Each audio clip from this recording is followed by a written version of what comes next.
प्यारे बच्चों, आप पहले देख लो कि हम लोग लगभग 90 सब्जेक्टिव क्वेश्चन करने वाले हैं। वो सारे सब्जेक्टिव क्वेश्चन आपको यहाँ दिख रहे होंगे। ये 90 सब्जेक्टिव क्वेश्चन है जो हम लोगों को करने हैं। यहाँ देखो, एक एक करके मैं स्लाइड के तौर पर आपको दिखा दूं। इस तरीके से हम लोग ये जो 90 सब्जेक्टिव क्वेश्चन जो तैयार किए हैं हम, ये इस पर्पज से तैयार किया गया है कि आपको एग्जाम से पहले पूरी तरीके से तैयार किया जा सके। अब ये जो 90 सब्जेक्टिव क्वेश्चन है, आप इतना मान कर चलिए कि इन 90 सब्जेक्टिव क्वेश्चन की मदद से कम 250 से 300 ऑब्जेक्टिव क्वेश्चन बन जाएंगे। Long answer type, short answer type, सब तरह का क्वेश्चन है। आप देखो, यहाँ मैं दिखा रहा हूं। इन सब का आपको अभी कराऊंगा, कुछ घंटों में आप इन सभी सवालों का जवाब पाएंगे और अच्छे तरीके से एक्सप्लेन करते हुए, ताकि सिर्फ सब्जेक्टिव क्वेश्चन ना हो, इनके साथ साथ आप कई प्रकार के ऑब्जेक्टिव क्वेश्चन भी बना सके। यानी 90 सब्जेक्टिव है तो मान कर चलिए कि आप कम से कम 250 से 300 आप ऑब्जेक्टिव क्वेश्चन कर पाएंगे। यानी आप अपने एग्जाम के लिए पूरी तरीके से प्रिपेयर्ड रहेंगे। तो बस इसी पॉइंट ऑफ व्यू के साथ आप अपने बिहार बोर्ड को टारगेट करते हुए, है ना, जो आपका एग्जाम होने वाला है बिहार बोर्ड का, उसको दिमाग में रखते हुए बाईलिंगुअल क्वेश्चन बनाया गया है। बाईलिंगुअल बनाया गया है, हिंदी इंग्लिश दोनों मीडियम में है और सभी इंपॉर्टेंट क्वेश्चन को कुछ प्रीवियस ईयर क्वेश्चन को भी ऐड किया गया है और कुछ गेसिंग क्वेश्चन को भी ऐड किया गया है। इन सभी चीजों को ऐड करते हुए हम आपके लिए जो क्वेश्चन तैयार करके लाए हैं, बस आप इस पर मेहनत कीजिएगा और आप इन सभी सवालों को ध्यान से देख लीजिए। शुरुआत करते हैं पहले क्वेश्चन का। पहला क्वेश्चन है कि शॉर्टकी डिफेक्ट और फ्रैंकल डिफेक्ट के बीच में मुख्य अंतर बताइए, है ना।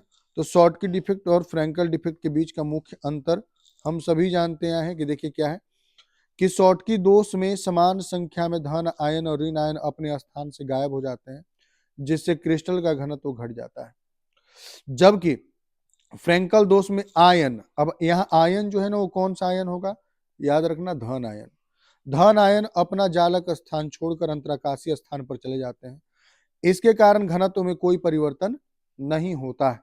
क्लियर है बात। इसके कारण घनत्व में कोई परिवर्तन नहीं होता। यहाँ दोनों का हम फोटो बना दिए हैं, फोटो देख लीजिए, ठीक है। इसके कारण घनत्व पर कोई प्रभाव नहीं पड़ता। उसके साथ साथ शॉर्टकी दोष का जब हम चर्चा कर रहे हो बच्चे, तो शॉर्टकी दोष में हमेशा याद रखना है। देखो इसका मैं मतलब एक तरीके से इसका चलो फोटो भी ले लेते हैं ना। चलो इसका फोटो भी यहाँ ले लेते हैं। देखो, शॉर्टकी दोष और फ्रैंकल दोष दोनों का एक एक फोटो देख लेते हैं। फोटो से ज्यादा स्पष्टता आ जाएगा।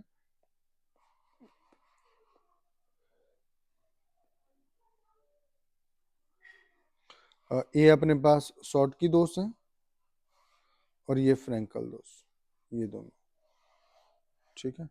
देखो, दोनों को देख लो आप। देखो, ये ऊपर वाला शॉर्टकी दोष, क्लियर है बात। ये शॉर्टकी दोष अगर आप देख रहे हो तो देखो, Na+ और Cl- आपको दिख रहा होगा। यहाँ जो है Na+ और Cl-, Na+ और Cl- है। क्लियर है बात। तो यहाँ से देखिए, एक जगह से एक जगह से Cl- निकल गया और एक जगह से Na+ निकल गया, तो ये शॉर्टकी दोष। जबकि फ्रैंकल दोष में देखिए क्या हुआ कि इस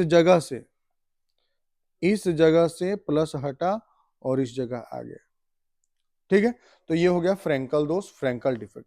तो शॉर्टकी डिफेक्ट के अंदर में क्या होता है, तो शॉर्टकी डिफेक्ट के अंदर में हम लोग क्या करते हैं कि केटायन और एनायन, है ना। यहां देखिए इंग्लिश में भी कि in a Schottky defect equal number of cations and anions are missing from their lattice sites, which decreases the density of the crystal. In Frankel defect, an ion leaves its normal position and occupies interstitial sites, so density of the crystal remains unchanged. उसके साथ साथ और आप बात करेंगे इसके अंदर में, तो इसमें और क्या बातें की जा सकती हैं, तो एक बात ये भी हम ऐड कर सकते हैं कि इसमें जो केटायन और एनायन होगा, है ना, केटायन और एनायन, और धन आयन, केटायन को क्या कहिएगा, धन आयन, और इसको क्या कहिएगा, ऋण आयन। तो केटायन और एनायन का साइज जब लगभग बराबर हो, तो जब दोनों का साइज लगभग बराबर होगा तो हम कह देंगे कि यहाँ पर शॉर्टकी डिफेक्ट पाया जाएगा, शॉर्टकी दोष पाया जाएगा। लेकिन जब केटायन यानी धनायन, केटायन का मतलब धनायन का आकार एनायन से ऋणायन से छोटा हो, तब यहाँ पर कौन सा डिफेक्ट पाया जाएगा? तो यहाँ पर फ्रैंकल डिफेक्ट पाया जाएगा। ठीक है, यहाँ पर फ्रैंकल और यहाँ पर शॉर्टकी, याद रखिएगा। ठीक है, एक ऐसा कंपाउंड है AgBr, याद रखिएगा AgBr, जिसमें ये दोनों दोष पाया जाता है, फ्रैंकल भी पाया जाता है, शॉर्टकी भी पाया जाता है। ठीक है, चलिए आगे भी एक बार और इस सवाल से मिलेंगे, और चलिए अगले सवाल की तरफ चलते हैं। अगला है परासरणी दाब की परिभाषा दें, यह अनुसंख्यक गुणधर्म क्यों है? Define osmotic pressure, what is it's, why is it a colligative property. तो देखिए, वह न्यूनतम बाहरी दाब जो विलायक के प्रवाह को अर्ध पारगम्य झिल्ली के माध्यम से विलयन की ओर जाने से रोकता है, परासरणी दाब कहलाता है। The minimum external pressure required to stop the flow of solvent through semi permeable membrane into the solution is called osmotic pressure. Clear है बात?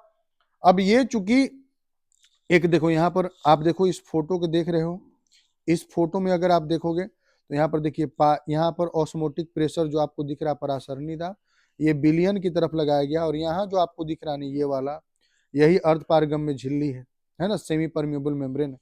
तो यहाँ से इधर जा रहा है बहाव, इधर से इधर हो रहा, इसी को रोकने के लिए इधर में ये पाई लगाया गया, ताकि जब इधर से ये दाब लगाया जाएगा तो इधर जो मॉलिक्यूल आ रहे थे, इधर जो कण आ रहे थे, उनका बहाव रुक जाएगा। ठीक है, तो इस एक तरीके से परासरण की प्रक्रिया को रोकने के लिए जो लगाया गया दाब है, यानी ऑस्मोसिस प्रोसेस को रोकने के लिए जो एक्सटर्नल प्रेशर है सॉल्यूशन साइड पर, वही आपका क्या ऑस्मोटिक प्रेशर है या परासरण दाब है। यह एक अनुसंख्यक गुणधर्म है, तो इसको अगर प्रमाणित करना हो तो आप यहां से इस इक्वेशन का सहारा ले लेना कि चूंकि हम सभी जानते हैं कि पाई इक्वल टू CRT, तो पाई इक्वल टू N/V/RT लिखेंगे, और इसीलिए पाई जो है वो किसके समानुपाती यानी डायरेक्टली प्रोपोर्शनल, N के डायरेक्टली प्रोपोर्शनल है। तो यहां से लिख सकते हैं कि पाई यानी ऑस्मोटिक प्रेशर मतलब परासरण दाब, N मतलब मोल का संख्या, नंबर ऑफ मोल्स के समानुपाती यानी डायरेक्टली प्रोपोर्शनल है। इसी कारण से हमारा परासरण दाब जो है अनुसंख्य गुणधर्म है। ये पूरा बात यहाँ पर नीचे में आपको लिख देना है, ये सिद्ध करने के बाद, तो आपका क्वेश्चन का ये आंसर बन जाता है। अगले सवाल पर चलते हैं। अगला सवाल कहता है, ये वैद्युत रसायन से बोल रहा कि फैराडे के विद्युत अपघटन के प्रथम नियम क्या है? तो फैराडे के विद्युत अपघटन के प्रथम नियम की जब बात कर रहे हैं तो लिखिए, इस नियम के अनुसार विद्युत अपघटन के दौरान इलेक्ट्रोड पर मुक्त हुए पदार्थ की मात्रा उसमें प्रवाहित विद्युत धारा के मात्रा का समानुपाती है ना, कि according to this law the mass of substance deposited और liberated at an electrode during electrolysis is directly proportional to the quantity of electricity passed through the electrolyte। m जो है वो क्या है कि मास डिपोजिटेड यानी कि जो द्रव्यमान पदार्थ का मात्रा जो है वो जमा हुआ है, और q जो है वो आवेश है यानी विद्युत धारा की मात्रा है। अब यहां से चूंकि हम जानते हैं कि q बराबर IT होता है, q बराबर IT होता है, तो यहां से हम यहाँ पर कह सकते हैं कि m प्रोपोर्शनल I गुने T, तो यहाँ से m बराबर ZIT हमारा बन जाएगा।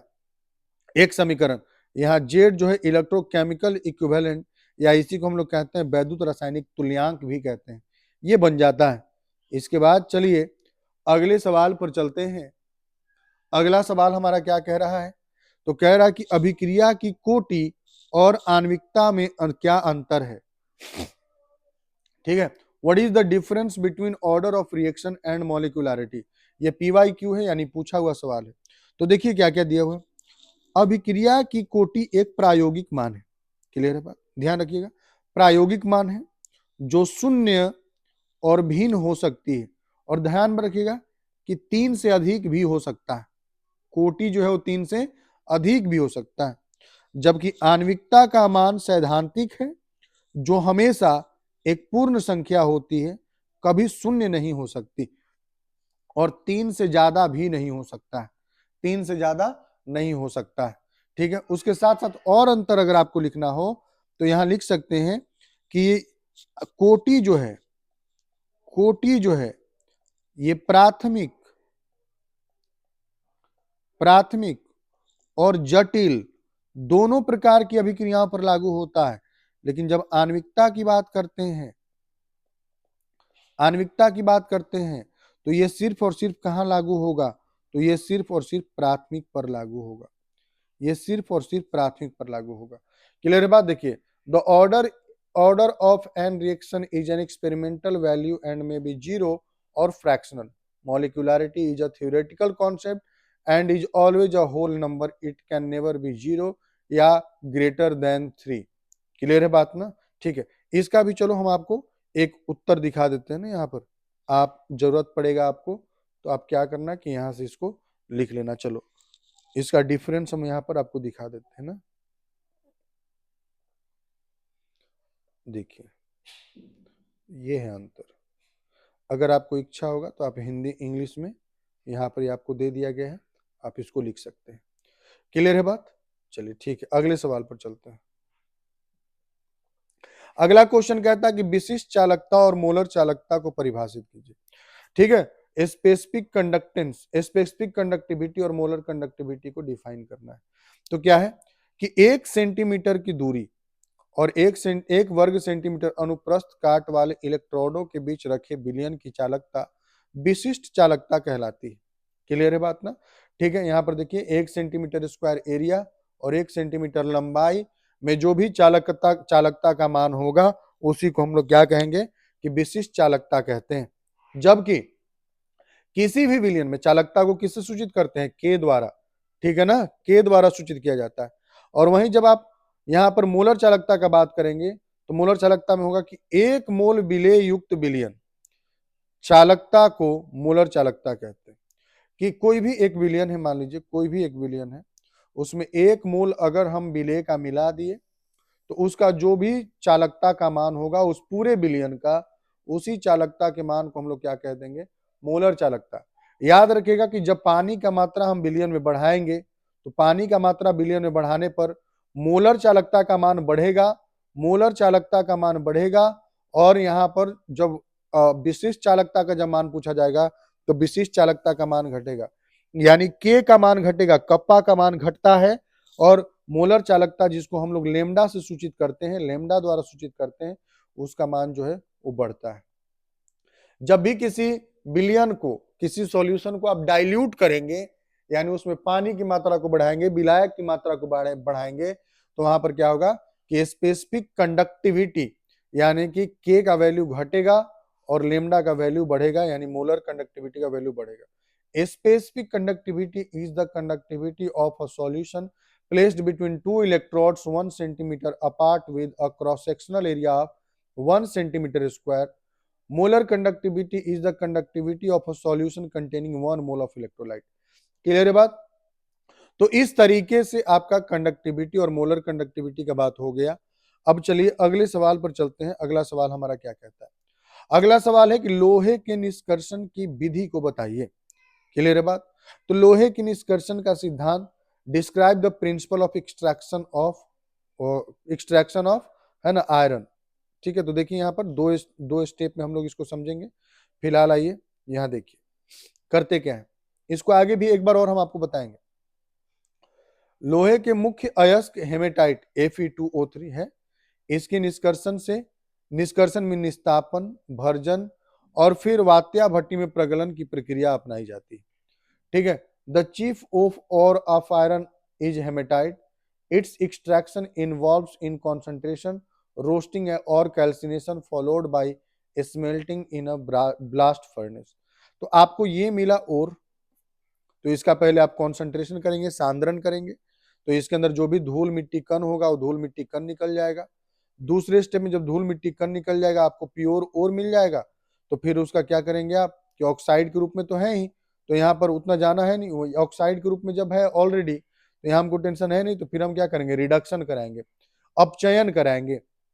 और जब अपचयन कराएंगे तो कार्बन मोनोऑक्साइड या कार्बन की उपस्थिति में कराएंगे, तो ये कार्बन मोनोऑक्साइड क्या करेगा, यहाँ वाले ऑक्सीजन को लेकर अपने साथ चला जाएगा और किसमें बदल जाएगा, CO2 में बदल जाएगा, और आयरन हमारा अकेले हो जाएगा। अब आयरन का क्या किया जाएगा, प्योरिफिकेशन किया जाएगा, और प्योरिफिकेशन करने के लिए यहाँ पर क्या किया जाएगा कि फ्लक्स डाला जाएगा, और वह स्लैग बना करके इम्प्योर चीजों को लेकर के अलग हो जाएगा। आइए यहाँ देखते हैं।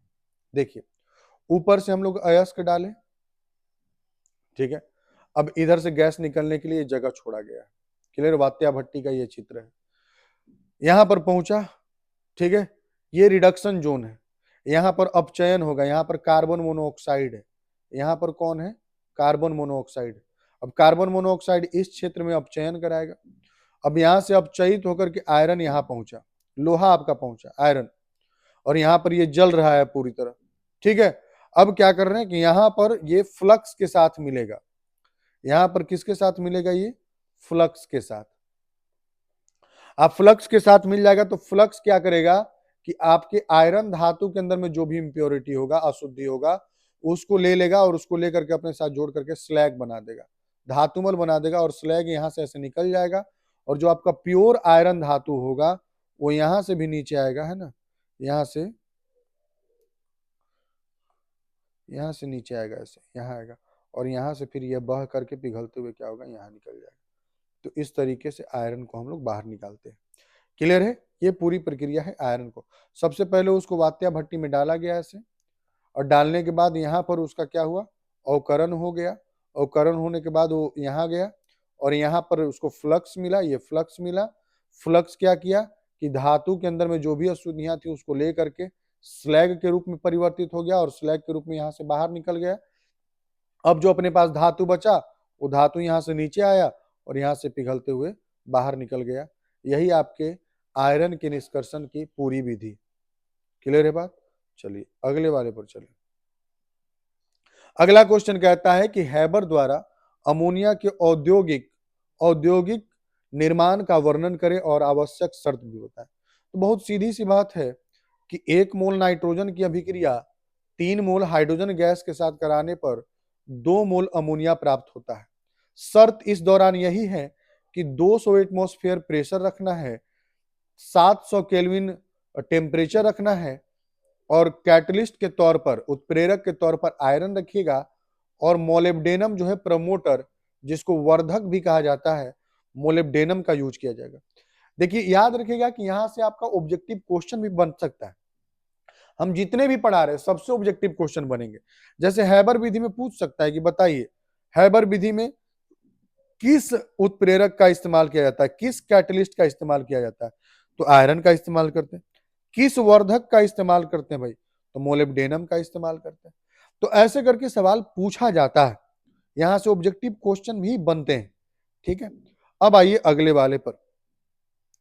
अगला क्या कह रहा है, ये कह रहा है कि एमीन में विभेद करने के लिए हिंसबर्ग परीक्षण का व्याख्या करें। Explain the Hinsberg test distinguish amines.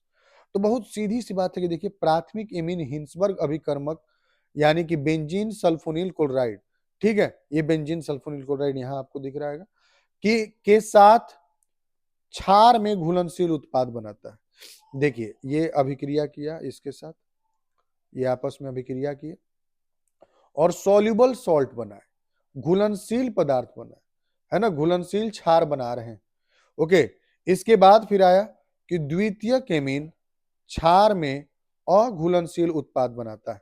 ठीक है, तो यहां से क्षार इनसॉल्युबल सॉल्ट बनाया, यानी बनाया तो लेकिन इनसॉल्युबल बनाया, अघुलनशील बनाया, वो घुल नहीं सकता है। वहीं देखिए 3 डिग्री की जब बात करेंगे, 3 डिग्री एमीन की बात करेंगे, तो ये कोई अभिक्रिया नहीं करता है। ठीक है, 3 डिग्री वाला जो है ये कोई अभिक्रिया नहीं करता है। तो ये आपका तीनों एमीन को अलग करने की ये विधि हो गई। ओके, चलिए अब चलिए नेक्स्ट क्वेश्चन पर हम लोग चलते हैं। अगला सवाल हमारा है,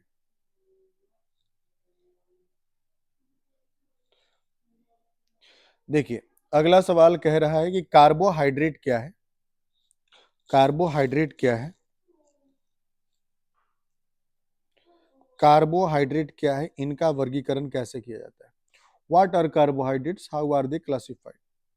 तो देखिए, वे पॉलीहाइड्रोक्सी एल्डिहाइड या कीटोन जो जल अपघटन पर सरल अणु देते हैं, ठीक है, और उसके साथ साथ इनका उपयोग कहां किया जाता है, तो ऊर्जा प्राप्त करने के लिए।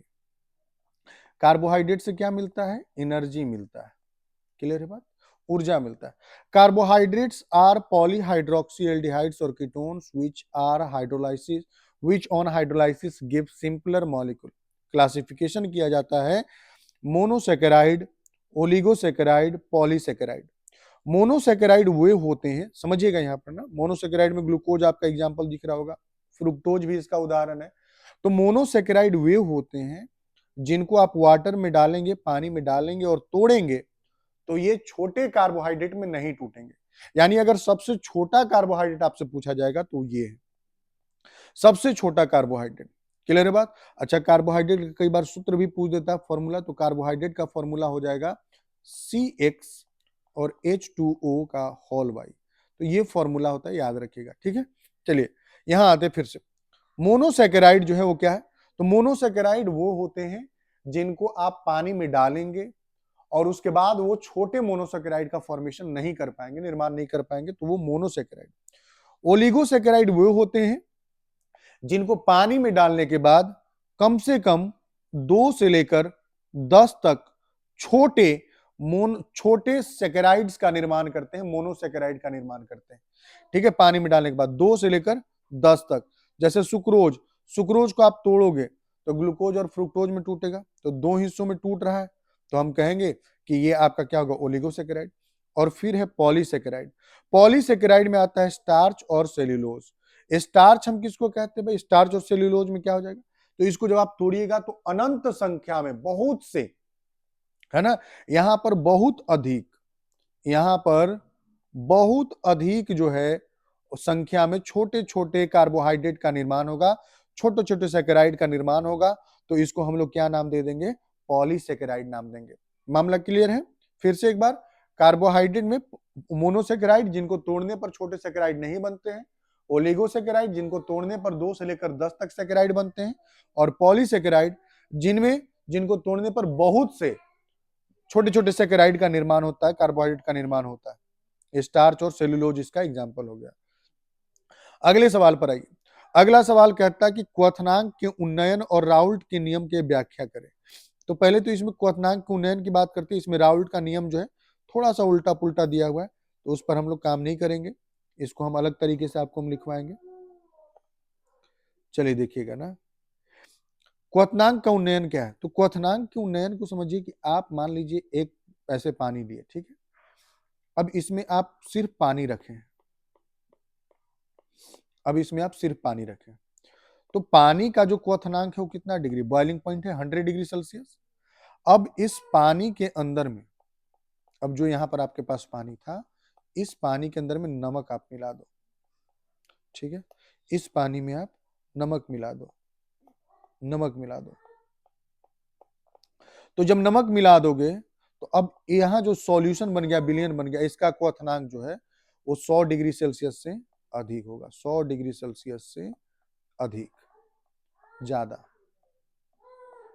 ज्यादा हो जाएगा। तो ये जो ज्यादा हो गया, मानकर चलो इसका मानकर चलो कि 120 डिग्री सेल्सियस हो गया, तो कितना डिग्री सेल्सियस बढ़ गया, 20 डिग्री सेल्सियस। तो यही हो गया आपके क्वथनांक का उन्नयन, यानी एलिवेशन ऑफ बॉइलिंग पॉइंट हो गया। क्लियर है कि वेन जब किसी विलायक में अवाष्पशील विलेय जाता है तो उसका वाष्प दाब कम हो जाता है और क्वथनांक बढ़ जाता है। इसी घटना को हम लोग क्वथनांक का उन्नयन कहते हैं, उसको डेल्टा टीबी द्वारा सूचित करते हैं। When a non volatile solute is added to a solvent, its vapour pressure decreases and boiling point increases, is known as elevation of boiling point. इसी में बोला है राउल्ट का नियम। तो राउल्ट के नियम को देखिए हम यहां समझा देते हैं। राउल्ट का नियम कहता है कि मान लीजिए एक हम कंटेनर लिए, ठीक है, इसमें दो तरह की चीजों को मिक्स कर रहे हैं, ए को और बी को। क्लियर है बात, ए और बी। चलिए, ए मान लो रेड वाला है, रेड वाला ए है, और बी जो है वो ब्लू वाला है। तो ये रूल कहता है कि जब दो चीजों को मिला करके आप एक सॉल्यूशन बना रहे हैं तो इस सॉल्यूशन में जो ए का पार्शियल वेपर प्रेशर यानी ए का आंशिक वाष्प दाब जो होगा वो उसके मोल अंश यानी मोल फ्रैक्शन के डायरेक्टली प्रोपोर्शनल। अब प्रोपोर्शनलिटी का साइन हटाइएगा, चिन्ह हटाइएगा समानुपाती का, तो आप क्या करेंगे, एक कांस्टेंट लगाएंगे, वो कांस्टेंट हो जाएगा पी ए नॉट और इंटू एक्स। यही है राउल्ट का नियम, राउल्ट्स लॉ। यहां वही बी के लिए लिखेंगे तो पी बी प्रोपोर्शनल यानी समानुपाती, एक्स बी यानी बी का मोल अंश, बी का मोल फ्रैक्शन, और जब प्रोपोर्शनलिटी का साइन हटाओगे तो एक कांस्टेंट लगाओगे पी बी नॉट गुने एक्स बी। ये हो गया, यही राउल्ट लॉ। राउल्ट का नियम कहता है कि किसी भी विलयन में एक वाष्पशील अवयव का जो वाष्प दाब है वो उसके मूल अंश का समानुपाती है। इंग्लिश में बोलेगा तो according to this law the partial vapor pressure of a component in a solution is directly proportional to its mole fraction। Clear है बात? चलिए अगले पर आइए। अगला फिर से वही आया, देखिए शॉर्टकी डिफेक्ट और फ्रैंकल डिफेक्ट आपको हम बताए थे। यहाँ देखिए यहाँ पर सब कुछ हम डिटेल में लिख दिए हैं। देखिए लिखा हुआ है कि क्रिस्टल जालक में समान संख्या में धन आयन तथा ऋण आयन दोनों अनुपस्थित हो जाते हैं। In Schottky defect equal number of cations and anions are missing from their crystal lattice. जबकि फ्रैंकल दोष में कोई छोटा धनायन अपने नियमित स्थान को छोड़कर अंतराकाशीय स्थान पर चला जाता है। Whereas in Frankel defect, a small cation leaves its normal position and occupies interstitial site। तो एक अंतर ये हो गया। दूसरा कि शॉर्टकी डिफेक्ट के कारण घनत्व घट जाता है, जबकि फ्रैंकल के कारण घनत्व पर कोई प्रभाव नहीं पड़ता है ना। शॉर्टकी डिफेक्ट के कारण डेंसिटी घट जाता है और फ्रैंकल डिफेक्ट के कारण डेंसिटी पर कोई प्रभाव नहीं पड़ता। उसके बाद है कि शॉर्टकी दोष उन यौगिकों में पाया जाता है जिनमें धनायन और ऋण आयन का आकार लगभग समान होता है, ठीक है, और फ्रैंकल दोष उन यौगिकों में पाया जाता है जिनमें धनायन का आकार छोटा होता है। Schottky defect found in compounds where cations and anions are of similar sizes, whereas Frenkel defect occurs when the cations is much smaller than anions। Schottky defect किसमें पाया जाता है, NaCl और KCl में पाया जाता है। फ्रैंकल डिफेक्ट जो है वो कहाँ पाया जाता है, तो आपका ZnS और AgCl में पाया जाता है। याद रखिएगा इकलौता कंपाउंड है कौन, आपका AgBr। AgBr जो है वो इकलौता कंपाउंड है, इकलौता यौगिक है जिसमें दोनों डिफेक्ट पाया जाता है, शॉर्टकी डिफेक्ट और फ्रैंकल डिफेक्ट दोनों। चलिए अगले सवाल पर चले। रिवर्स ऑस्मोसिस यानी उल्टा परासरण। उल्टा परासरण क्या होता है, देखिए ये है सॉल्यूशन, ये है विलयन, इधर है सॉल्यूशन यानी विलयन, इधर विलायक यानी सॉल्वेंट।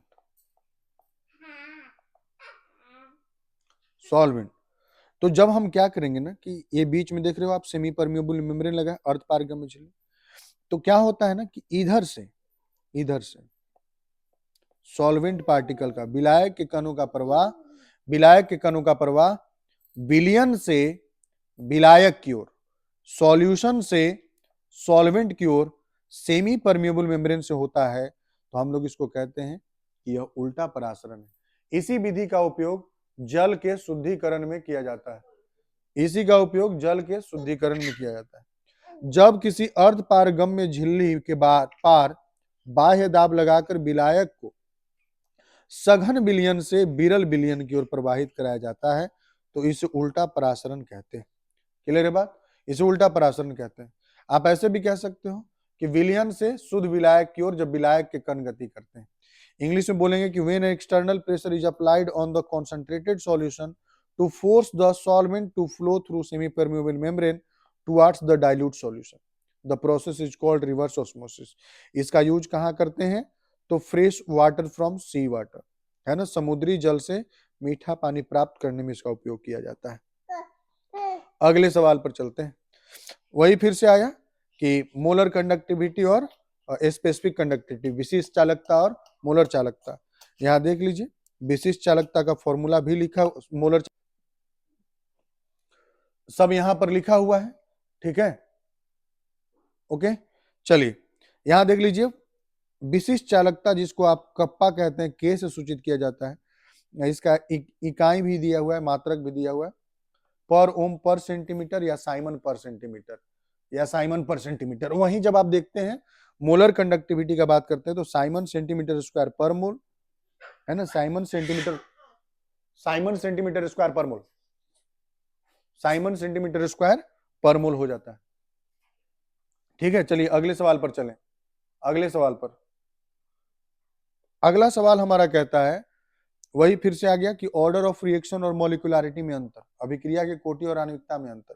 देख लो एक बार फिर से पूरा डिटेल में लिख दिए हैं कि अभिक्रिया की कोटि वेग समीकरण पर निर्भर करती है, जबकि आणविकता अभिक्रिया में भाग लेने वाले कणों की संख्या को दर्शाती है।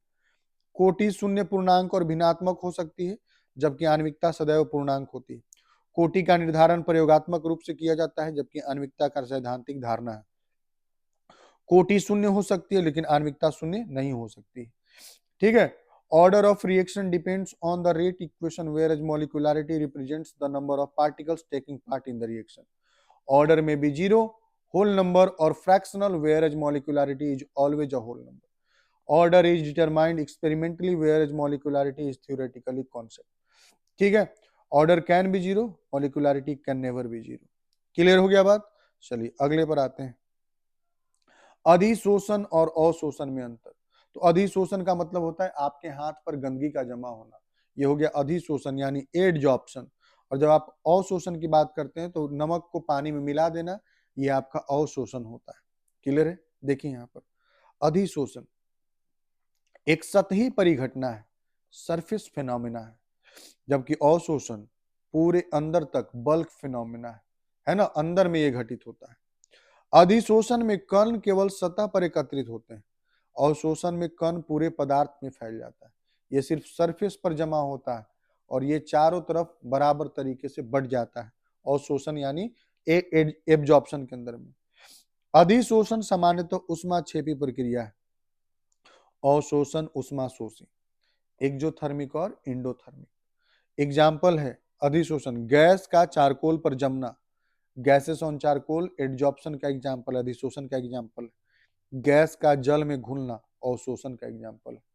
ठीक है, ये देख लो यहाँ पर ये एडजॉर्प्शन दिखाया गया, सरफेस पर रह गया, और ये एब्जॉर्प्शन दिखा रहा जो अंदर तक पूरा फैल गया। क्लियर है बात? अगले सवाल पर चलिए, रोस्टिंग वर्सेस कैल्सिनेशन, भर्जन और निश्चलन।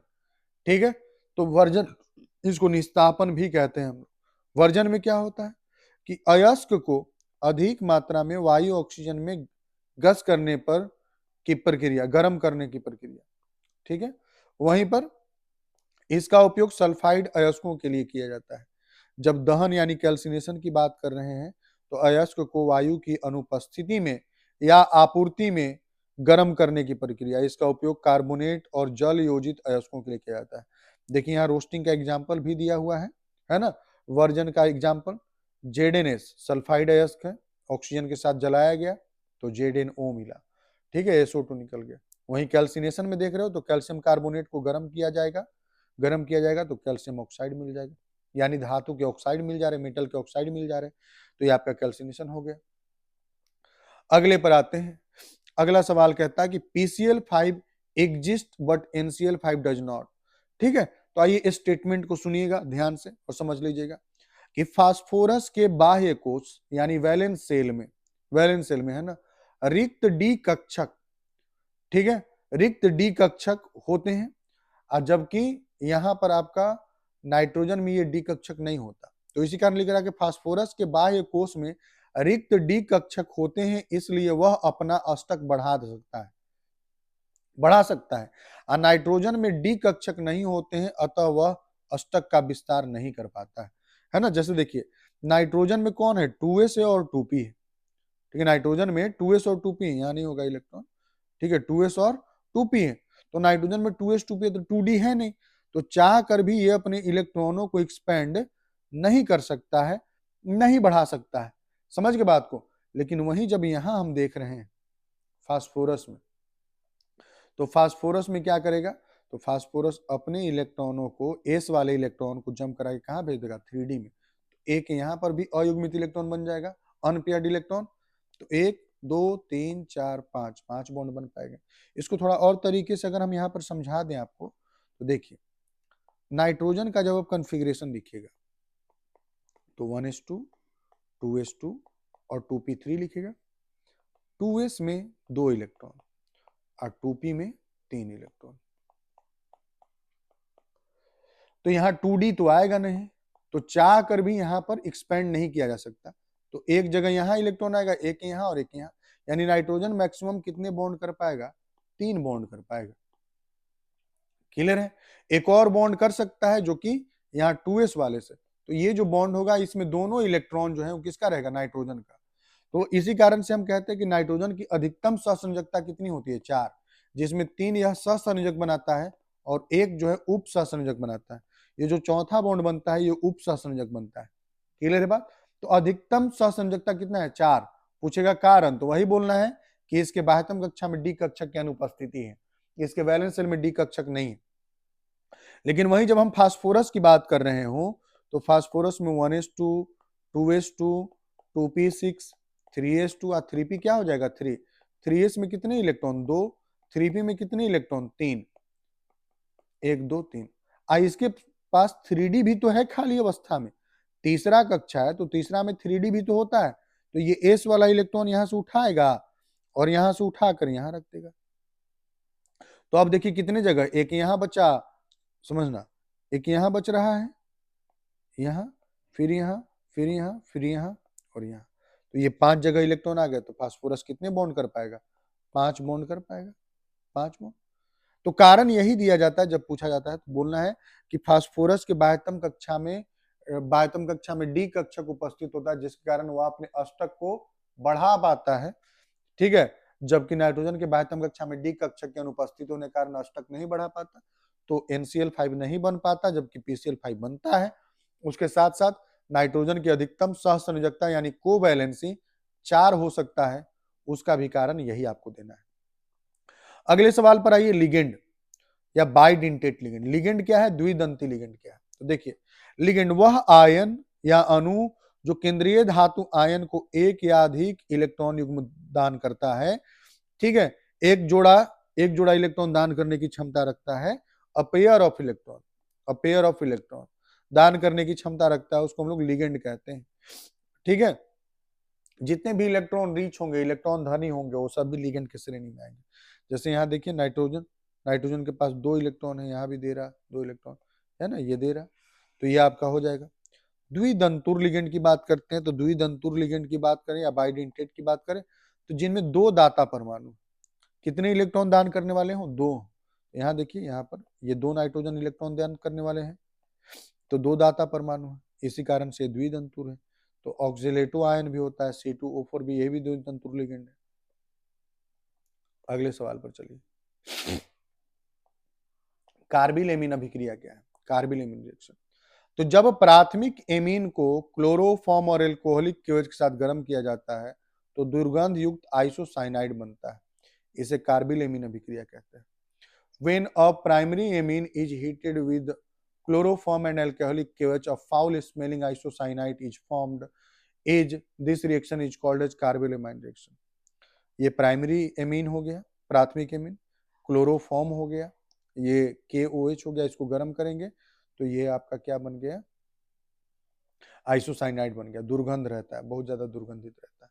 तो ये इसका इक्वेशन हो गया। ये कार्बिल-एमीन, ये वन ऑफ द इंपॉर्टेंट मानकर चलिए, हालांकि जो हम करा रहे हो आपका इंपॉर्टेंट कैटेगरी का ही है, इन्हीं में से कुछ कुछ सवाल आपके एग्जाम में आने वाले हैं, इतना आप गारंटी मानकर चलिए। ठीक है, अगले सवाल पर आइए कि डीएनए और आरएनए में अंतर लिखिए। तो डीएनए में डीऑक्सीराइबोज शर्करा होता है ना, डीएनए में डीऑक्सीराइबोज शर्करा होता है। डीएनए में थाइमीन पाया जाता है।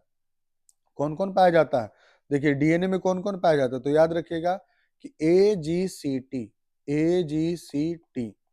Adenine, guanine, cytosine, thymine. ठीक है, यहां पर AGCT पाया जाता है। ठीक है, द्विसूत्री, डबल स्ट्रैंडेड, अनुवांशिक सूचना को संग्रहित करता है, जेनेटिक इंफॉर्मेशन का ट्रांसफर करता है या स्टोर रखता है। वहीं आरएनए में राइबोज शर्करा यानी राइबोज शुगर पाया जाता है। इसमें थाइमीन की जगह पर यूरेसिल पाया जाता है, AGCU। ठीक है ना, AGCU, यूरेसिल पाया जाता है। यह एक सूत्री है, सिंगल स्ट्रैंडेड है, प्रोटीन का संश्लेषण इसका काम है। है ना, प्रोटीन का संश्लेषण। देखिए नीचे में डीएनए और आरएनए का फोटो भी बनाया गया है। क्लियर है बात? चलिए आगे बढ़ते हैं। अगला सवाल, आयरन। आयरन जो हम पिछले सवाल में भी किए थे, पीछे भी किए थे, मोटा मोटी वहां समझाए थे, यहाँ पर अब तरीके से आप समझ लीजिए। पहले तो आयरन के इतने सारे अयस्क हैं, अब देख लो यहाँ पर, ये सभी अयस्क हैं, हेमेटाइट, मैग्नेटाइट, साइडराइट, लिमोनाइट। निष्कर्षण का सिद्धांत, तो सबसे पहला स्टेप में क्या किया जाएगा, अयस्कों का सांद्रण करेंगे, उसके बाद भर्जन या निस्तापन करेंगे, दहन करेंगे, फिर अपचयन कराया जाएगा, और फिर उसके बाद अशुद्धियों का निष्कासन किया जाएगा। आइए देखते हैं। ठीक है, वात्या भट्टी की अभिक्रिया है, तो कार्बन डाला जाता है ताकि कार्बन मोनोऑक्साइड बन जाए। आयरन का जो आया सांद्रण के बाद अयस्क, इसका कार्बन मोनोऑक्साइड कराने के बाद आयरन हम लोगों को मिला, और इस आयरन को पाने के बाद फिर स्लैग का फॉर्मेशन कराया गया। स्लैग कैल्शियम कार्बोनेट डाला गया था, चूना डाला जाता है ऊपर से, है ना, ये डाला जाता है। तो यहाँ से तो कैल्शियम ऑक्साइड बना, फिर SiO2 यानी आयरन के साथ जो अशुद्धियां थी SiO2 उसको ले लिया और ये स्लैग में परिवर्तित हो गया, और स्लैग के रूप में यहाँ से बाहर निकल जाता है। और इस प्रकार से जो आपके पास आयरन के पास अशुद्धियां थी वो यहाँ से शुद्ध आयरन जो है वो यहाँ से क्या हो जाएगा, निकल जाएगा, और ऊपर में जो भी स्लैग बना था वो सब स्लैग यहाँ से निकल जाएगा। ठीक है, अब अगले पर आइए, सल्फ्यूरिक अम्ल की निर्माण की विधि, जिसको संपर्क विधि कहते हैं, कॉन्टैक्ट प्रोसेस कहते हैं। ठीक है, तो इसमें क्या करते हैं कि इस विधि में उत्प्रेरक के रूप में वेनेडियम पेंटाऑक्साइड का उपयोग किया जाता है ना, वेनेडियम पेंटाऑक्साइड का यूज कर रहे हो। तो सबसे पहले सल्फर को sulphur dioxide, sulphur dioxide sulphur trioxide, फिर ओलियम, और फिर सल्फ्यूरिक अम्ल। देखिए क्या क्या हो रहा है। पहले स्टेप में सल्फर को ऑक्सीजन के साथ जलाते हैं तो SO2 मिलता है, फिर SO2 का ऑक्सीडेशन कराते हैं, ऑक्सीकरण कराते हैं, तो SO3 मिलता है। इस दौरान उत्प्रेरक कौन सा यूज करेंगे, V2O5। कैटलिस्ट किसका यूज करोगे, V2O5 का।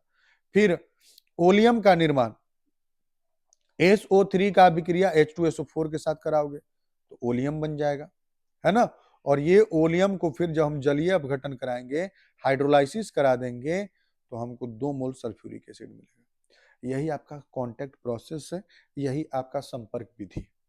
ठीक है, ये भी आपका इंपॉर्टेंट कैटेगरी में। चलिए अगले सवाल पर आते हैं। अगला है कि क्वथनांक में वृद्धि। हम ऑलरेडी आपको परिभाषा से समझा चुके थे कि जब किसी अवाष्पशील विलेय को विलायक में घोला जाता है तो विलायक का क्वथनांक बढ़ जाता है, इसे क्वथनांक का वृद्धि या क्वथनांक का उन्नयन कहते हैं। फॉर्मूला है delta TB equal to KB into M, और ये M2 जो है ये आपका विलेय का द्रव्यमान, विलेय का मोलर द्रव्यमान,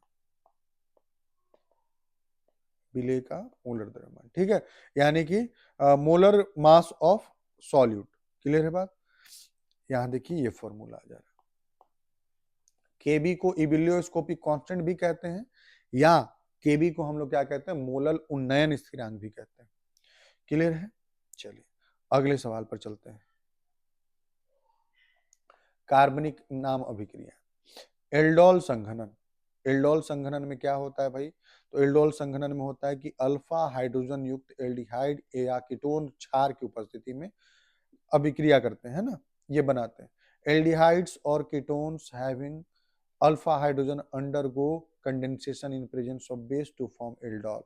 यहाँ पर एल्डोल का फॉर्मेशन करते हैं, यानी एल्कोहल और क्या बन जा रहा है, एल्कोहल के साथ साथ आपका एल्डिहाइड भी बन जा रहा है, या कीटोन भी रहेगा तो वो भी, तो उसमें कन्वर्जन होता है, तो इसको आप लोग एल्डोल संघनन कहते हैं। एल्डोल संघनन का हम आपको फोटो के थ्रू भी चलो समझा देते हैं ना, एक पूरा डिटेल करके हम आपको दे देते हैं इस पर। चलो इसका हम डिटेल करके आपको दे देते हैं। देखिए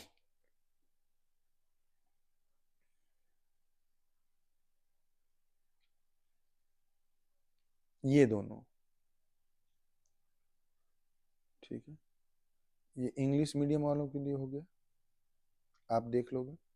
ये हिंदी मीडियम वालों के लिए हो गया, साधारण भाषा में लिखा हुआ है, पूरा कहानी साधारण भाषा में। तो अगर आपको स्टेटमेंट चाहिए होगा तो आप यहाँ से लिख लोगे। क्लियर होगी बात? ये आपका एल्डोल का हो गया, कहानी क्लियर हो गया। चलिए स्क्रीनशॉट आप ले लोगे अगर आपको जरूरत है तो। बाकी इसके बाद आइए कैनिजारो अभिक्रिया है। कैनिजारो अभिक्रिया, अल्फा हाइड्रोजन रहित, यानी इसको अल्फा हाइड्रोजन की जरूरत नहीं है। यहाँ अल्फा हाइड्रोजन जरूरत था एल्डोल में, यहाँ अल्फा हाइड्रोजन का जरूरत नहीं है। अल्फा हाइड्रोजन का मतलब ये देखो, बगल वाला कार्बन के पास जो हाइड्रोजन होता है ना, यही अल्फा हाइड्रोजन होता है। तो अल्फा हाइड्रोजन रहित एल्डिहाइड सघन क्षार की उपस्थिति में असमानुपातीकरण करते हैं। Aldehyde without alpha hydrogen undergo disproportionation in concentrated NaOH or KOH। तो ये आपका एल्डिहाइड है, NaOH के साथ रिएक्शन कर रहा है, तो ये आपका ये लवण का निर्माण कर रहा है और साथ साथ एल्कोहल का निर्माण कर रहा है। क्लियर है बात? तो ये आपका जो है ये कैनिजारो रिएक्शन हो गया। कैनिजारो रिएक्शन का भी चलिए हम आपको फोटो से समझा देते हैं, इसका भी हम आपको फोटो दिखा देते हैं, आप चाहो तो वहां से स्क्रीनशॉट ले लेना। ठीक है, चलिए, ये है कैनिजारो अभिक्रिया, ये NCERT का कटआउट है, आप यहां से भी उतार सकते हो। क्लियर होगी बात? यहां से आप स्क्रीनशॉट ले लेना, इसका फुल स्टेटमेंट है, यहां से आप नोट कर सकते हो। चलिए अगले सवाल पर चलते हैं। प्रथम कोटि अभिक्रिया को समझाना है। प्रथम कोटि की अभिक्रिया फर्स्ट ऑर्डर रिएक्शन। जिस अभिक्रिया का वेग केवल अभिकारक के सांद्रता पर निर्भर करता है उसे प्रथम कोटि की अभिक्रिया कहते हैं। क्लियर है बात? तो देखिए, वेग समीकरण प्रथम कोटि अभिक्रिया के लिए K equal to 2.303/T log A0/A है।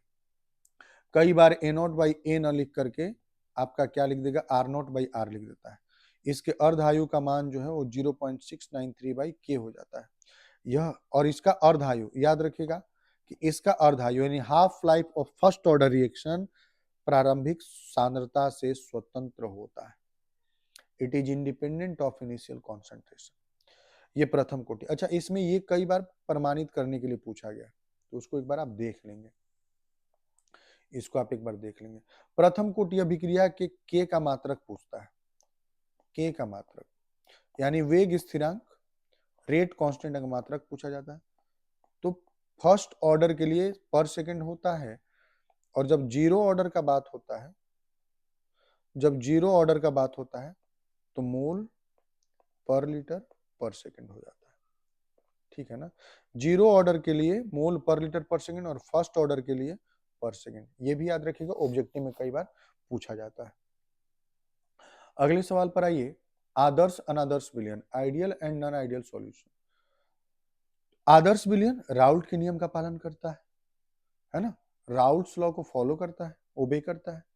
मिश्रण पर न तो उष्मा का उत्सर्जन होता है न ही अवशोषण होता है।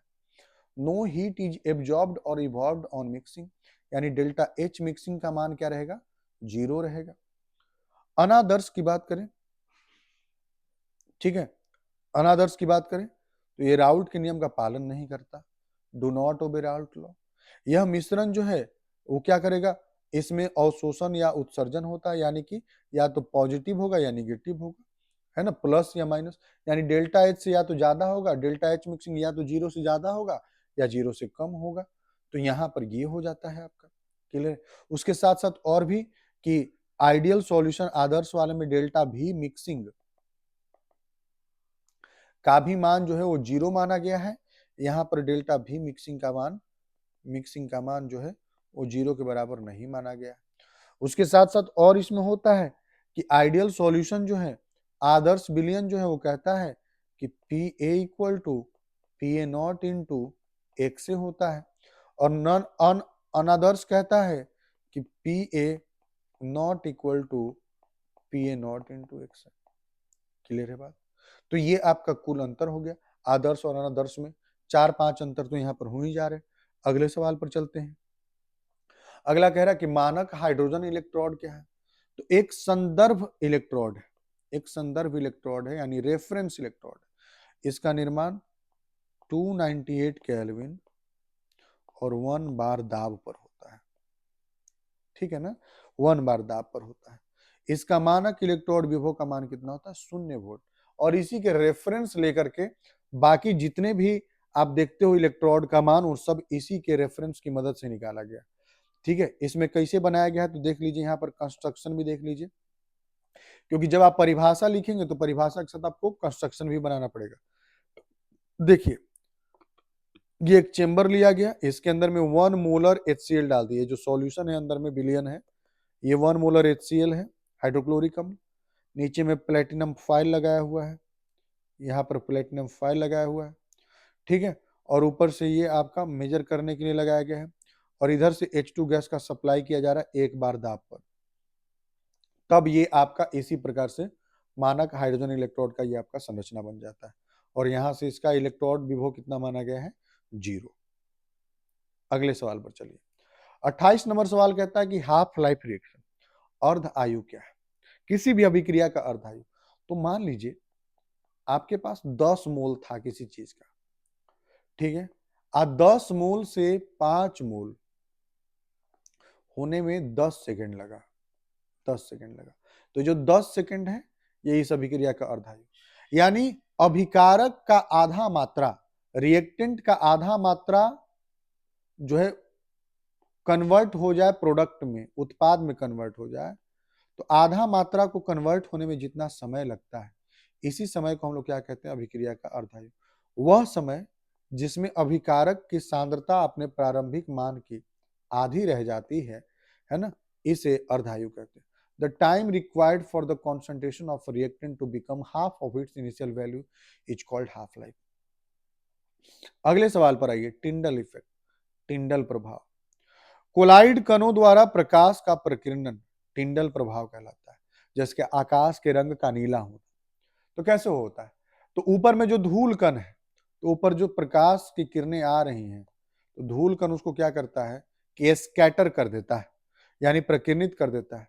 तो ब्लू कलर पूरा स्कैटर हो जाता है, प्रकीर्णित हो जाता है, तो हमको पूरे आकाश का रंग जो है कैसा दिखता है, ब्लू दिखने लगता है। वही काम यहां पर होता है। यह कोलाइड कणों के बड़े आकार के कारण होता है।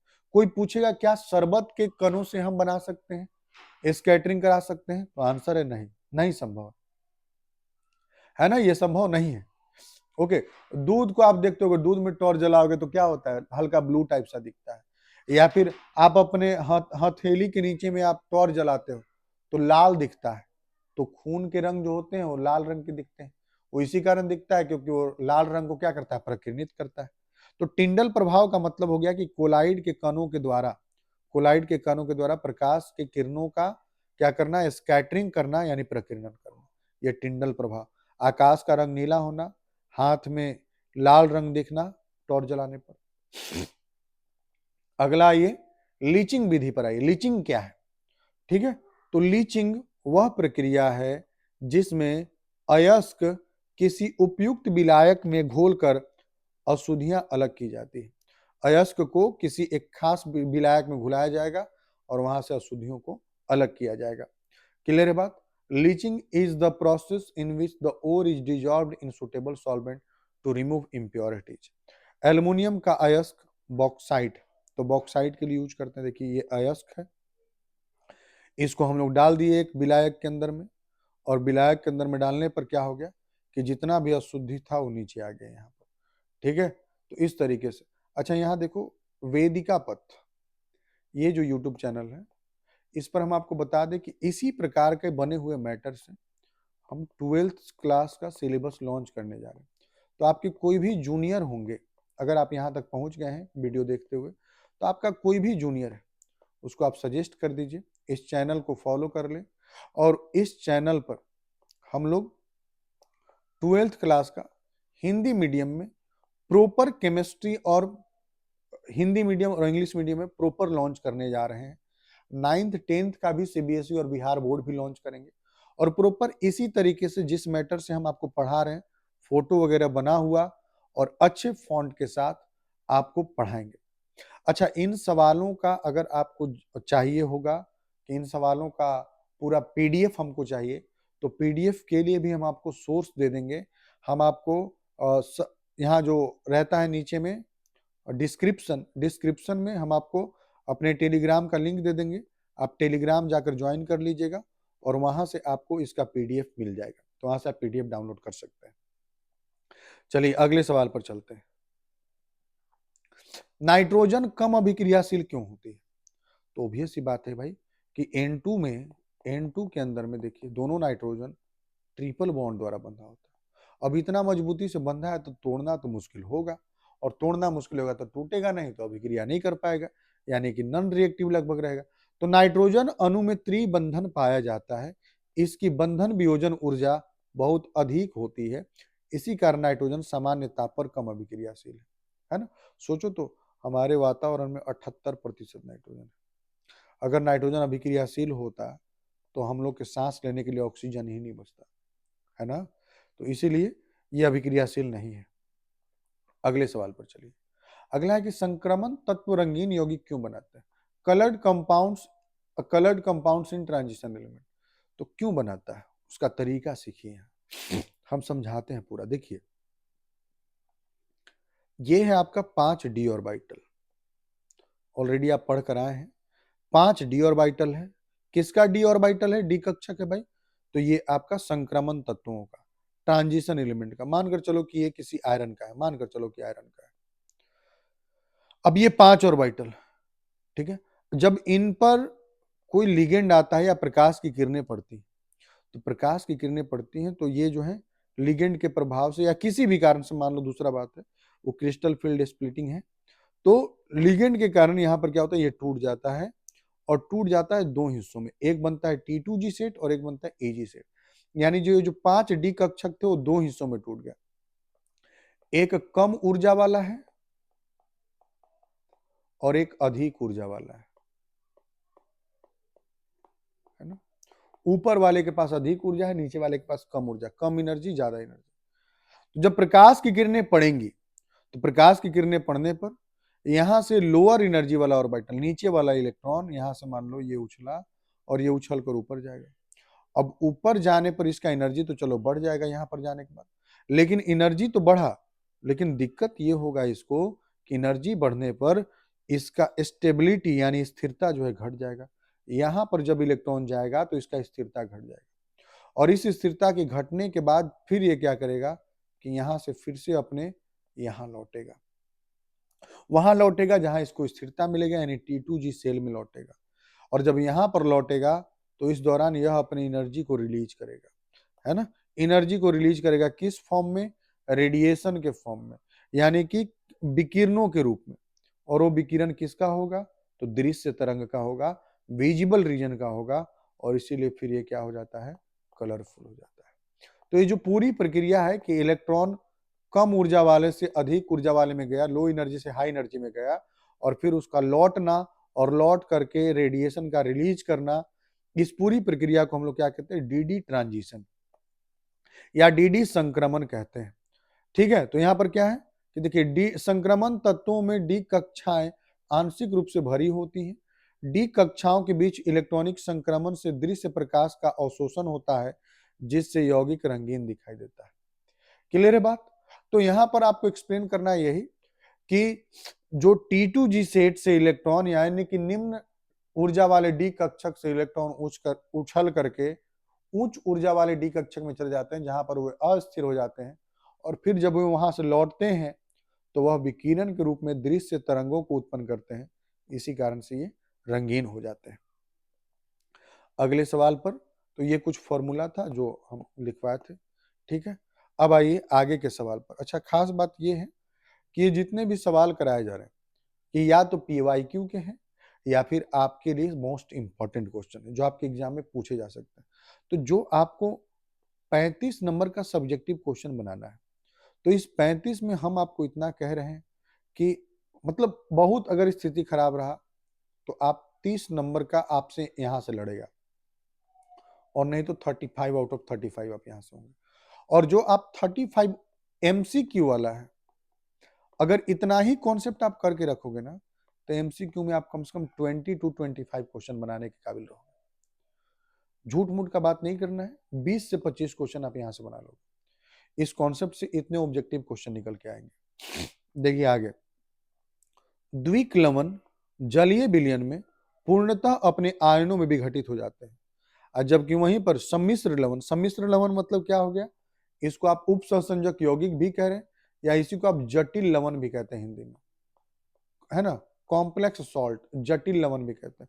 तो जटिल लवण जलीय विलयन में पूर्णतः विघटित नहीं होते हैं, विलयन में सम्मिश्र विलयन के रूप में बने रहते हैं, यानी कॉम्प्लेक्स आयन के रूप में, जटिल आयन के रूप में बना रह जाता है। जैसे देखिए यहां पर है कि अगर हम देखें K2SO4, Al2SO4, 24H2O। जब इसको पानी में डालेगा तो ये टूटेगा और टूटकर Al3+ अलग हो जाएगा, SO4 2- अलग हो जाएगा और K+ अलग हो जाएगा। ये तीनों अलग अलग हो जाएंगे। लेकिन जब ये टूटेगा, ये देखिए कॉम्प्लेक्स सॉल्ट है, जटिल लवण है, जब ये टूटेगा तो देखिए ये अपना पहचान बनाए रखा। जो बाहरी मटेरियल था उसको निकाल दिया, अलग कर दिया, लेकिन जो मुख्य था जिसकी वजह से इसका पहचान था, वो पहचान यहाँ बना रह गया। तो यह पहचान अपना नहीं खोता है, जबकि डबल सॉल्ट यानी द्विक लवण जो है वो अपना पहचान खो देता है। अगले सवाल की तरफ। 34 नंबर क्वेश्चन कहता है कि दो एमिनो अम्लों के बीच बनने वाले COH आबंध पेप्टाइड आबंध कहलाता है। एमिनो अम्ल ही आबंध बना करके आपके प्रोटीन का निर्माण करता है। क्लियर है बात? तो ये पेप्टाइड आबंध हो गया। ठीक है, ये पेप्टाइड, ये प्रोटीन की मूल संरचनात्मक इकाई। क्लियर हो गया कहानी? इसमें बहुत ज्यादा विशेष बात नहीं करना है। आगे अगले पर चलिए। साबुन और अपमार्जक, थोड़ा बहुत इसको भी जान लीजिए।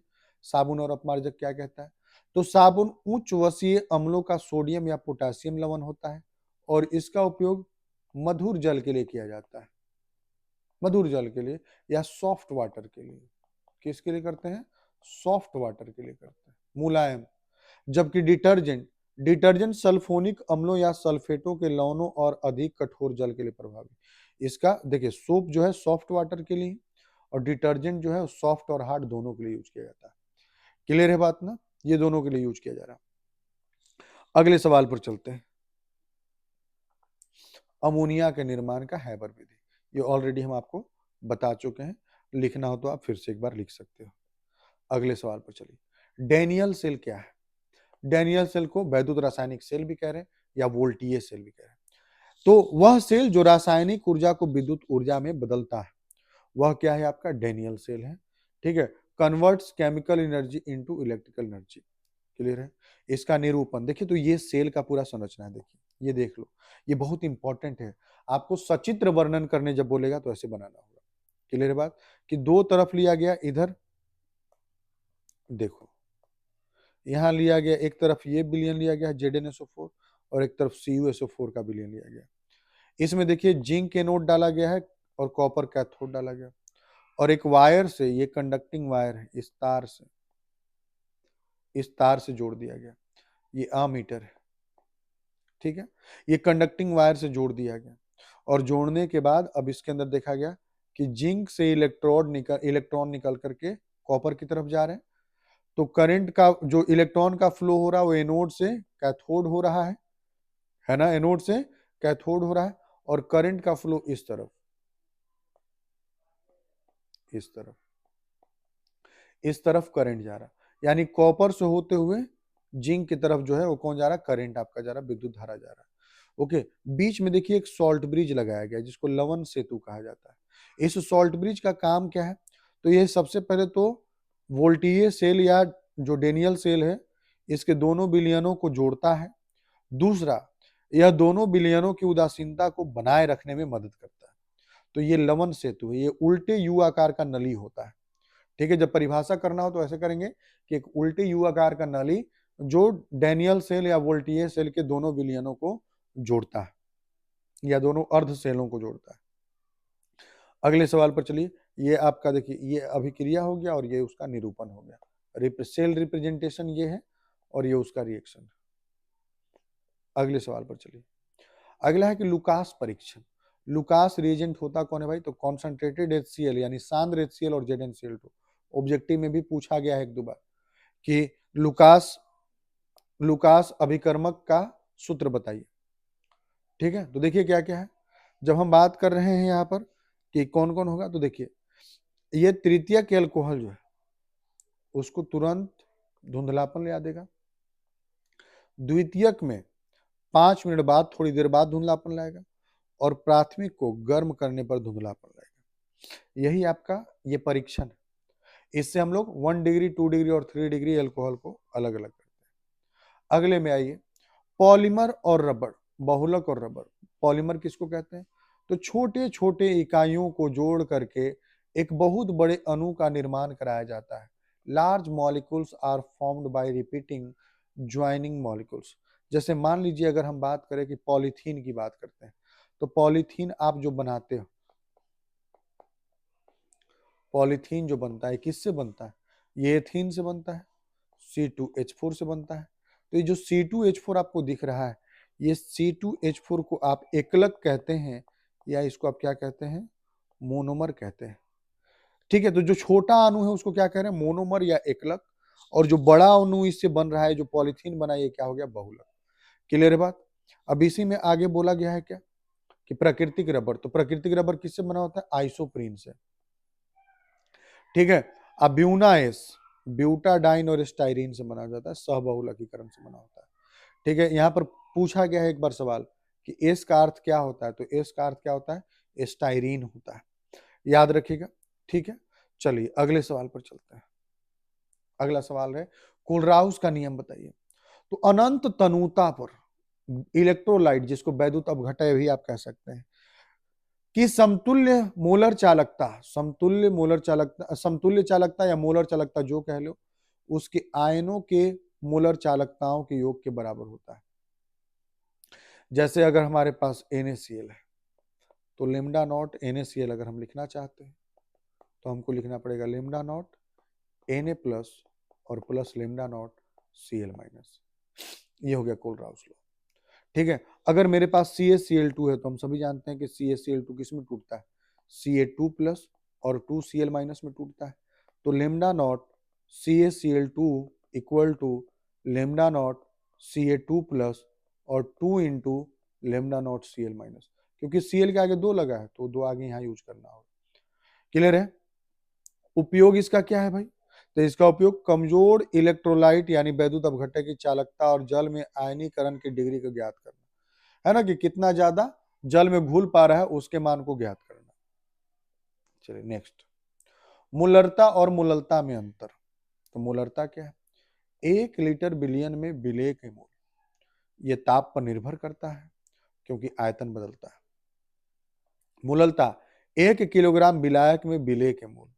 यह ताप से स्वतंत्र है ना, क्योंकि द्रव्यमान पर द्रव्यमान नहीं बदलता है। ये सिर्फ मूललता जो है द्रव्यमान पर निर्भर करता है, मास पर निर्भर करता है। मूलरता जो है वो मास पर निर्भर और वॉल्यूम पर निर्भर करता है। इसी कारण से टेम्परेचर के साथ ये चेंज होता है और ये टेम्परेचर के साथ चेंज नहीं होता है। क्लियर है बात? चलिए, मात्रक भी अंतर में लिखना होगा तो और आप मात्रक भी लिख दीजिएगा कि इसका मात्रक जो है वो मोल पर लीटर होता है और इसका जो है मोल पर केजी होता है। चलिए नेक्स्ट सवाल। अगला सवाल कह रहा है ब्राउनियन मूवमेंट। ठीक है, ब्राउनियन मूवमेंट की बात करें यानी ब्राउनियन गति की बात करें, तो जो टेढ़ा मेढ़ा आप गति करते हैं, आप देखते होंगे कि आपके छत से अगर छोटा सा होल है कहीं, तो वहां से अगर प्रकाश की किरणें आ रही तो उसमें धूल के कण होंगे, तो जैसे तैसे गति कर रहे होंगे, ऐसे, है ना। ये जो गति आपको दिखाया जाए डायरेक्शन, अलग अलग रैंडम तरीके से गति कर रहे होते हैं। तो गति कर रहे होते हैं, तो इसी को हम लोग क्या कहते हैं? यहाँ पर नाम देते हैं ब्राउनी गति। कोलाइड कणों की सतत एवं अनियमित गति को ही हम लोग क्या कहते हैं? ब्राउनियन गति कहते हैं। ठीक है, ब्राउनी गति कहते हैं परिक्षेपण माध्यम के अणुओं को असमान टक्कर। मामला क्लियर है? अगले सवाल पर चलिए। अगला सवाल कहता है फेरोमैग्नेटिक और एंटी फेरोमैग्नेटिक में अंतर बताइए। तो फेरोमैग्नेटिक कौन है? तो चुंबकीय आघूर्ण एक ही दिशा में है। ठीक है, प्रबल चुंबकत्व, और ये वैसे पदार्थ हैं जिनको कुछ देर चुंबकीय क्षेत्र में रख दीजिए तो ये परमानेंट चुंबकीय रह जाएंगे, है ना। तो यहाँ पर क्या हो जाएगा कि एक ही दिशा में होता है, पूरी तरह एक ही दिशा में, ऐसे देख रहे हो यहाँ पर दिखाया हुआ सभी जो छोटे छोटे टुकड़े हैं वो सभी एक दिशा में। तो ये फेरोमैग्नेटिक और ये चुंबकीय क्षेत्र में बहुत मजबूती से आकर्षित किए जाते हैं। जबकि प्रतिलोह चुंबकीय की बात करें तो चुंबकीय आघूर्ण विपरीत दिशा में, देखिए एक सीधा तो एक उल्टा, एक सीधा एक उल्टा, एक सीधा एक उल्टा। तो यहाँ कुल चुंबकत्व क्या हो जाएगा? शून्य हो जाएगा। कुल चुंबकत्व क्या हो जाएगा? शून्य। इसका उदाहरण कौन हो जाएगा? तो MnO और FeO। क्लियर है बात ना? MnO और FeO। नेक्स्ट क्वेश्चन पर चलते हैं। ओके, आप देखो, आप अगर यहां तक आए हो ना, तो आप मतलब आप सीरियस हो अपने लिए, और साथ साथ आप इंपॉर्टेंट क्वेश्चन कई सारे कर चुके हैं। देखो, जिस तरह के क्वेश्चन कराए जा रहे हैं इसी तरह के सवाल आपके एग्जाम में पूछे जाते हैं। ठीक है, और आप ना मतलब थोड़ा स्पीड बढ़ा, अगर आपको लग रहा हो कि स्लो चल रहा है तो आप 1.5x पर देख सकते हैं और 2x पर देख सकते हैं। और आपको लग रहा होगा कि नहीं मतलब बस सही मेहनत किया गया है आपके लिए, तो आप चैनल को सब्सक्राइब भी कर लीजिएगा। और अगर आपको लगता हो कि आपके दोस्तों को भी इसका जरूरत है तो आप जरूर शेयर कर दीजिएगा, ताकि उन तक भी पहुंच सके, जिसमें आपका भी फायदा हो। और अगर सब्सक्राइब कीजिएगा तो मेरा भी फायदा होगा ही होगा। ठीक है, तो चलिए आगे बढ़े अगले सवाल पर। सक्रियण ऊर्जा की बात करते हैं, है ना, एक्टिवेशन एनर्जी। तो किसी भी रासायनिक अभिक्रिया को प्रारंभ करने के लिए आवश्यक न्यूनतम ऊर्जा को सक्रियण ऊर्जा कहते हैं। यह ऊर्जा सक्रिय संकुल के निर्माण के लिए आवश्यक होती है। उत्प्रेरक किसी अभिक्रिया की सक्रियण ऊर्जा को कम कर देता है। यहां पर देखिए, आपसे कई बार पूछा जाता है कि बताइए किसी भी रासायनिक अभिक्रिया के सक्रियण ऊर्जा पर उत्प्रेरक का क्या प्रभाव पड़ता है।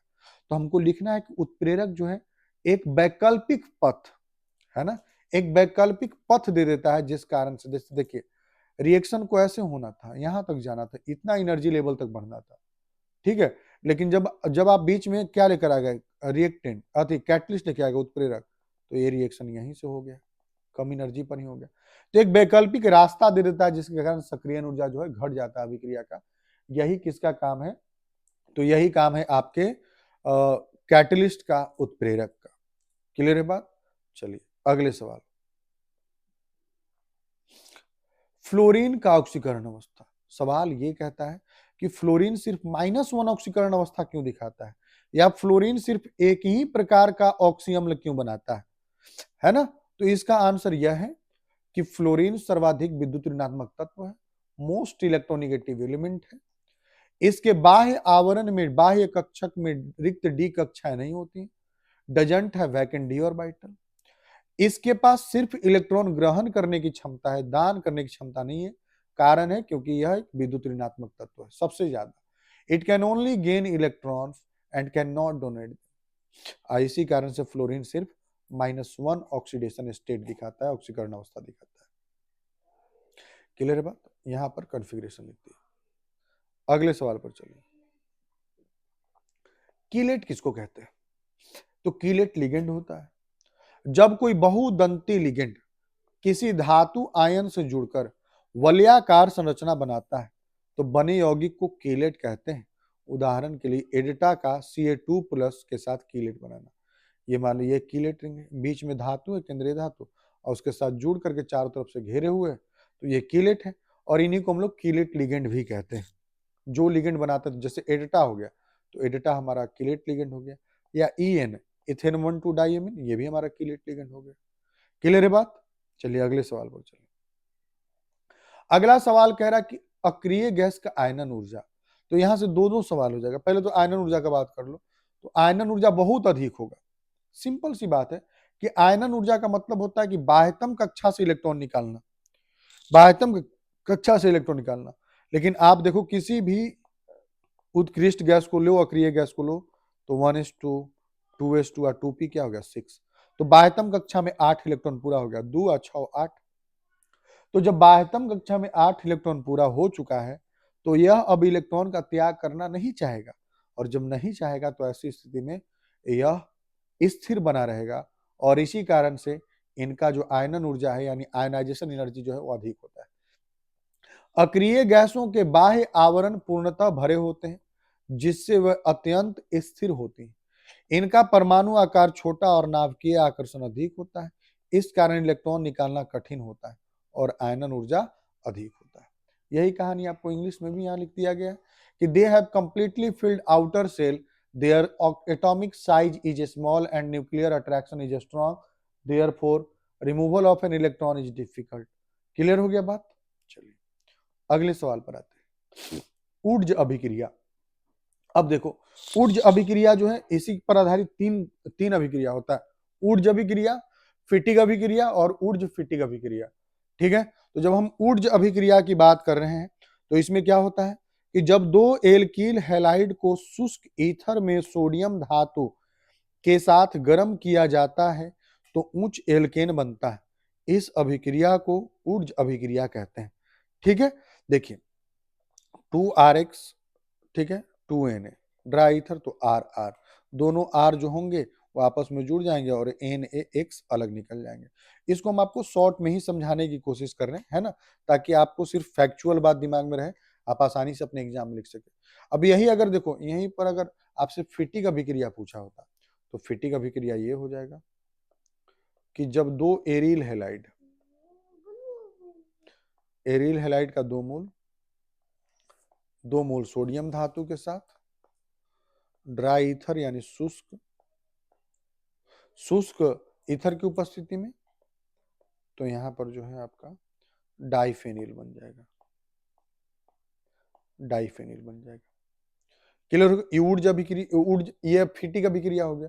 और अगर ऊर्जा फिटिक पूछेगा तो यहां पर आप क्या करना कि यहां से ये 2 मोल हटाओ और क्या करो, साथ में आप यहाँ क्या ले लोगे, तो CH3Cl ले लोगे।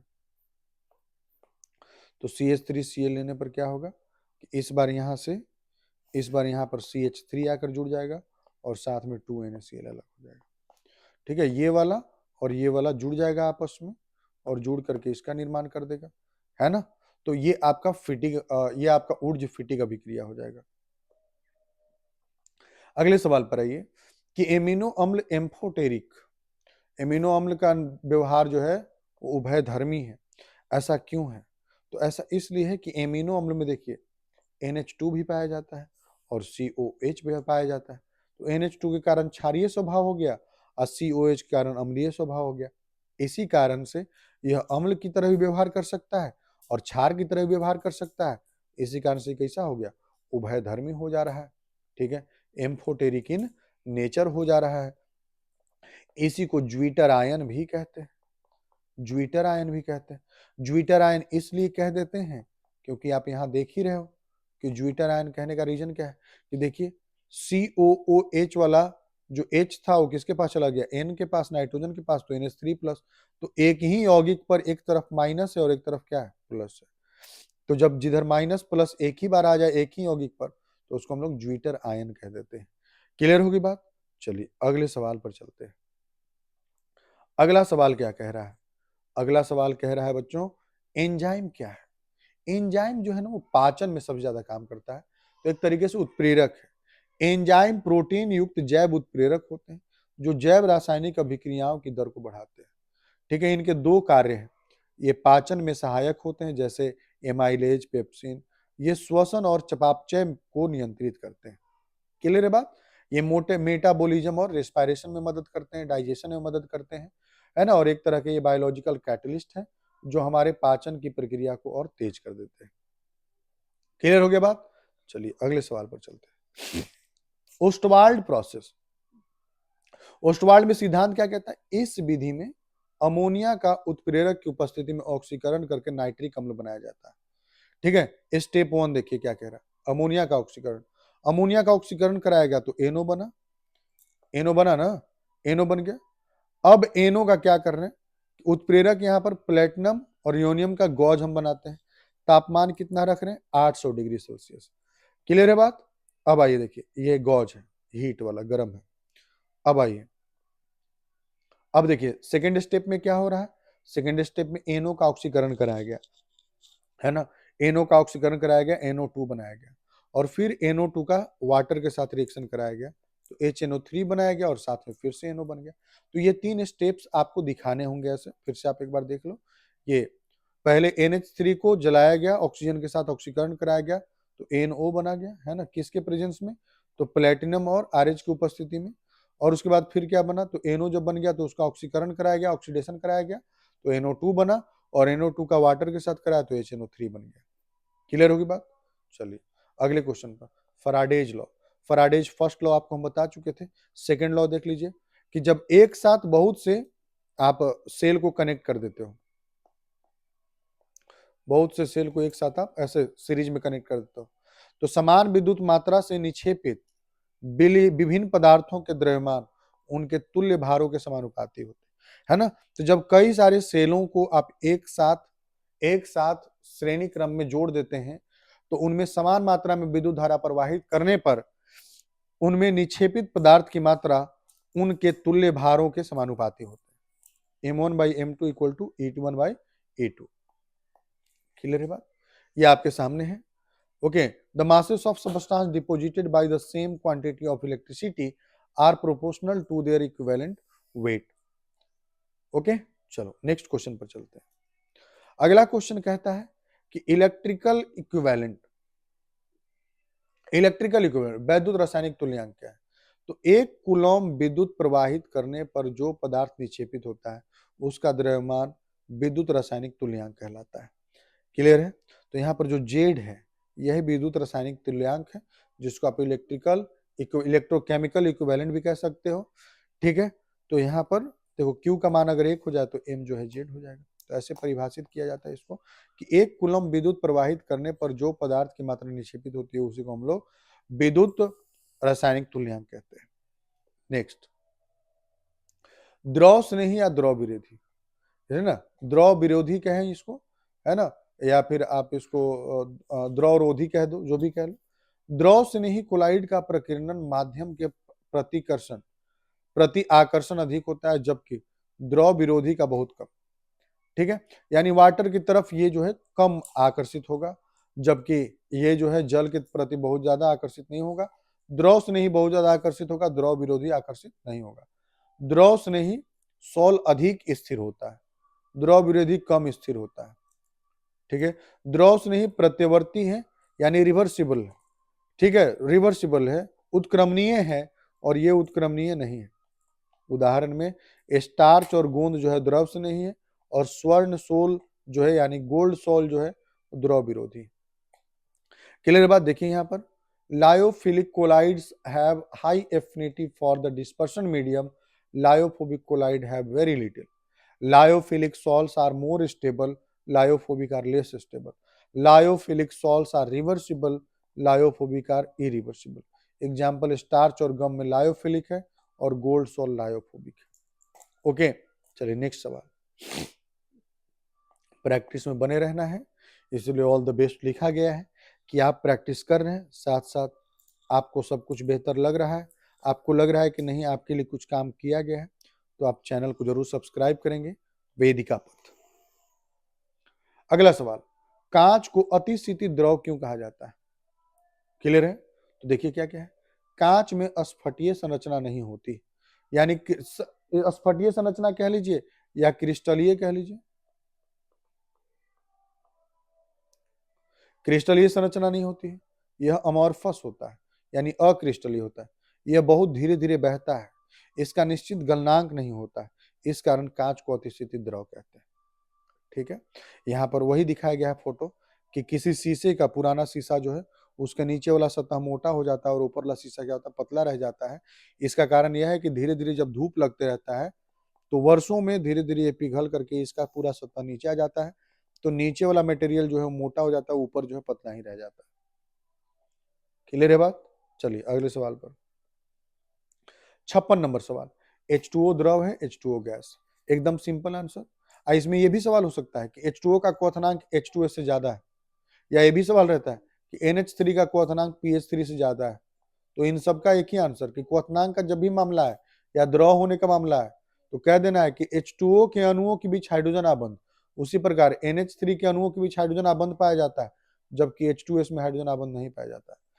हाइड्रोजन बंधन के कारण H2O का क्वथनांक अधिक होता है और यह द्रव अवस्था में रहता है। H2S में अंतराण्विक बल कमजोर होते हैं, इसलिए यह गैस अवस्था में पाया जाता है।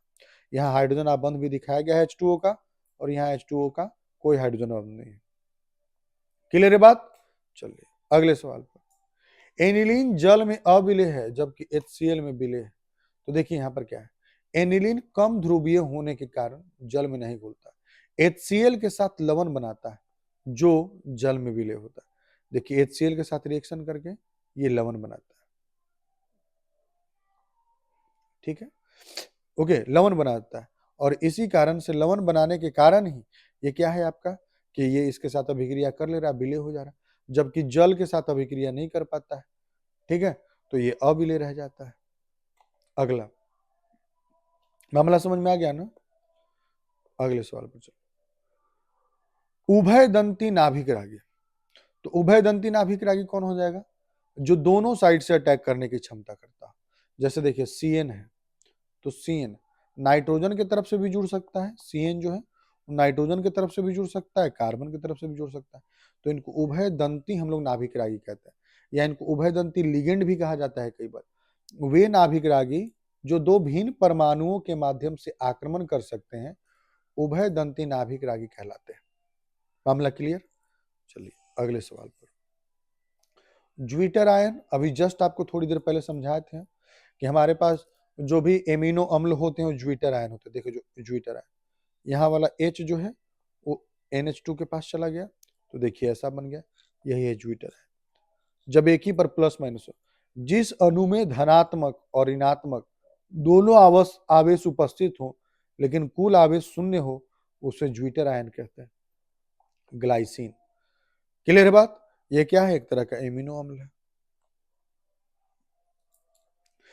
स्वर्ण संख्या, हम आपको बताए थे अभी कि द्रव स्नेही और द्रव विरोधी है ना, या द्रव रागी द्रव विरागी होता है।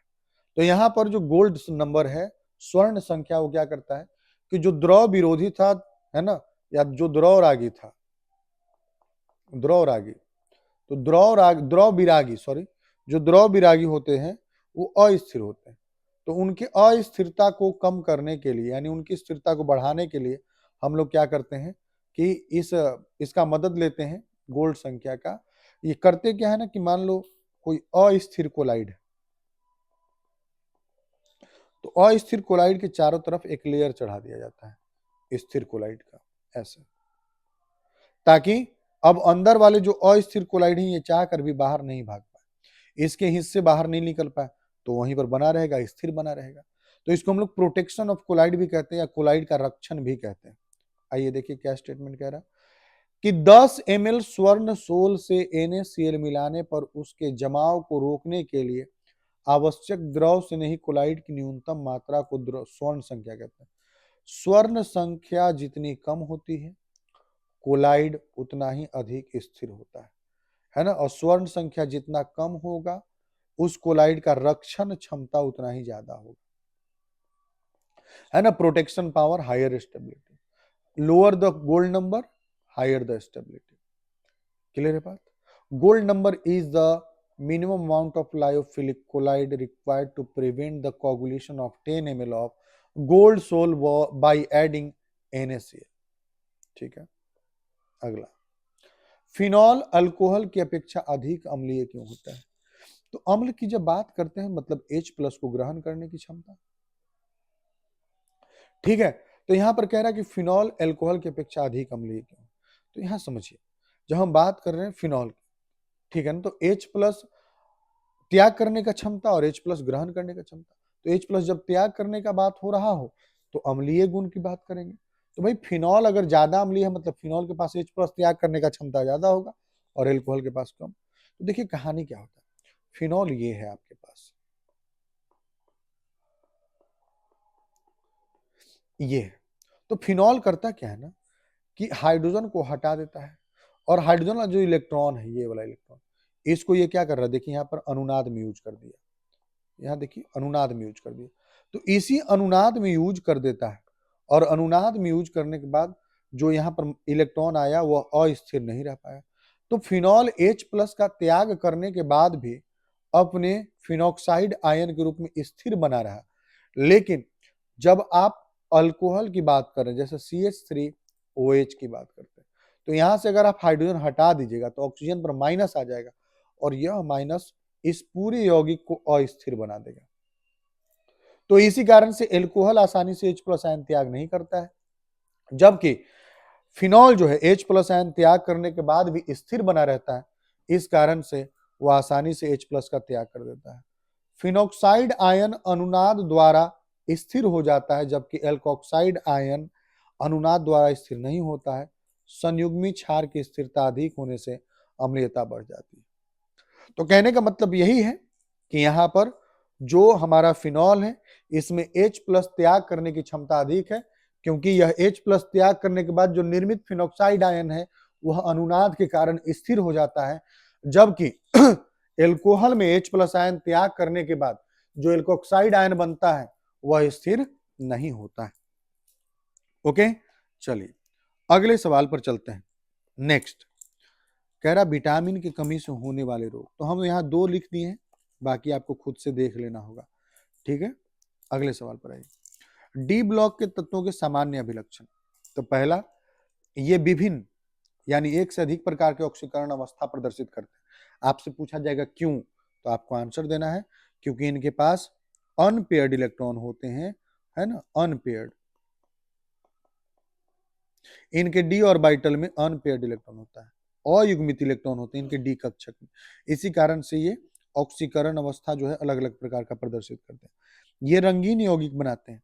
रंगीन यौगिक क्यों बनाते हैं, इसका कारण हम आपको ऑलरेडी बता दिए कि डीडी संक्रमण के कारण बनाते हैं, पहले हम आपको समझा चुके हैं। संकुल यौगिक बनाते हैं, पूछा जाएगा क्यों है, तो बता दीजिएगा क्योंकि इनके पास खाली डी कक्षक अवेलेबल होते हैं,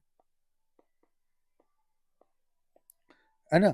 आपसे सवाल अगर हो कि संक्रमण तत्व या डी ब्लॉक के तत्व संकुल यौगिक का निर्माण क्यों करते हैं, तो आपका आंसर क्या होगा, कॉम्प्लेक्स कंपाउंड क्यों बनाता है, तो क्या कहो कारण, तो कारण दे दोगे क्योंकि, है ना, क्योंकि इनके पास खाली डी कक्षक उपलब्ध होता है ना, इसी कारण। अगला, ये उत्प्रेरक का कार्य करते हैं, दे एक्ट एज कैटलिस्ट। ठीक है, ये उत्प्रेरक का कार्य करते हैं, वो भी पूछा जाएगा क्यों, तो 2 चीज बोल देना कि एक तो इनके पास ठोस सतह होता है, सरफेस होता है, और दूसरा ये बोल देना कि ये वेरिएबल ऑक्सीडेशन स्टेट यानी कि परिवर्तनशील ऑक्सीकरण अवस्था प्रदर्शित करते हैं। ये 2 कारण हो जाएगा। मिश्र धातुओं का निर्माण करते हैं, तो कह देना क्योंकि संक्रमण तत्वों के सभी तत्वों के पास एक जैसे गुण और लगभग समान आकार,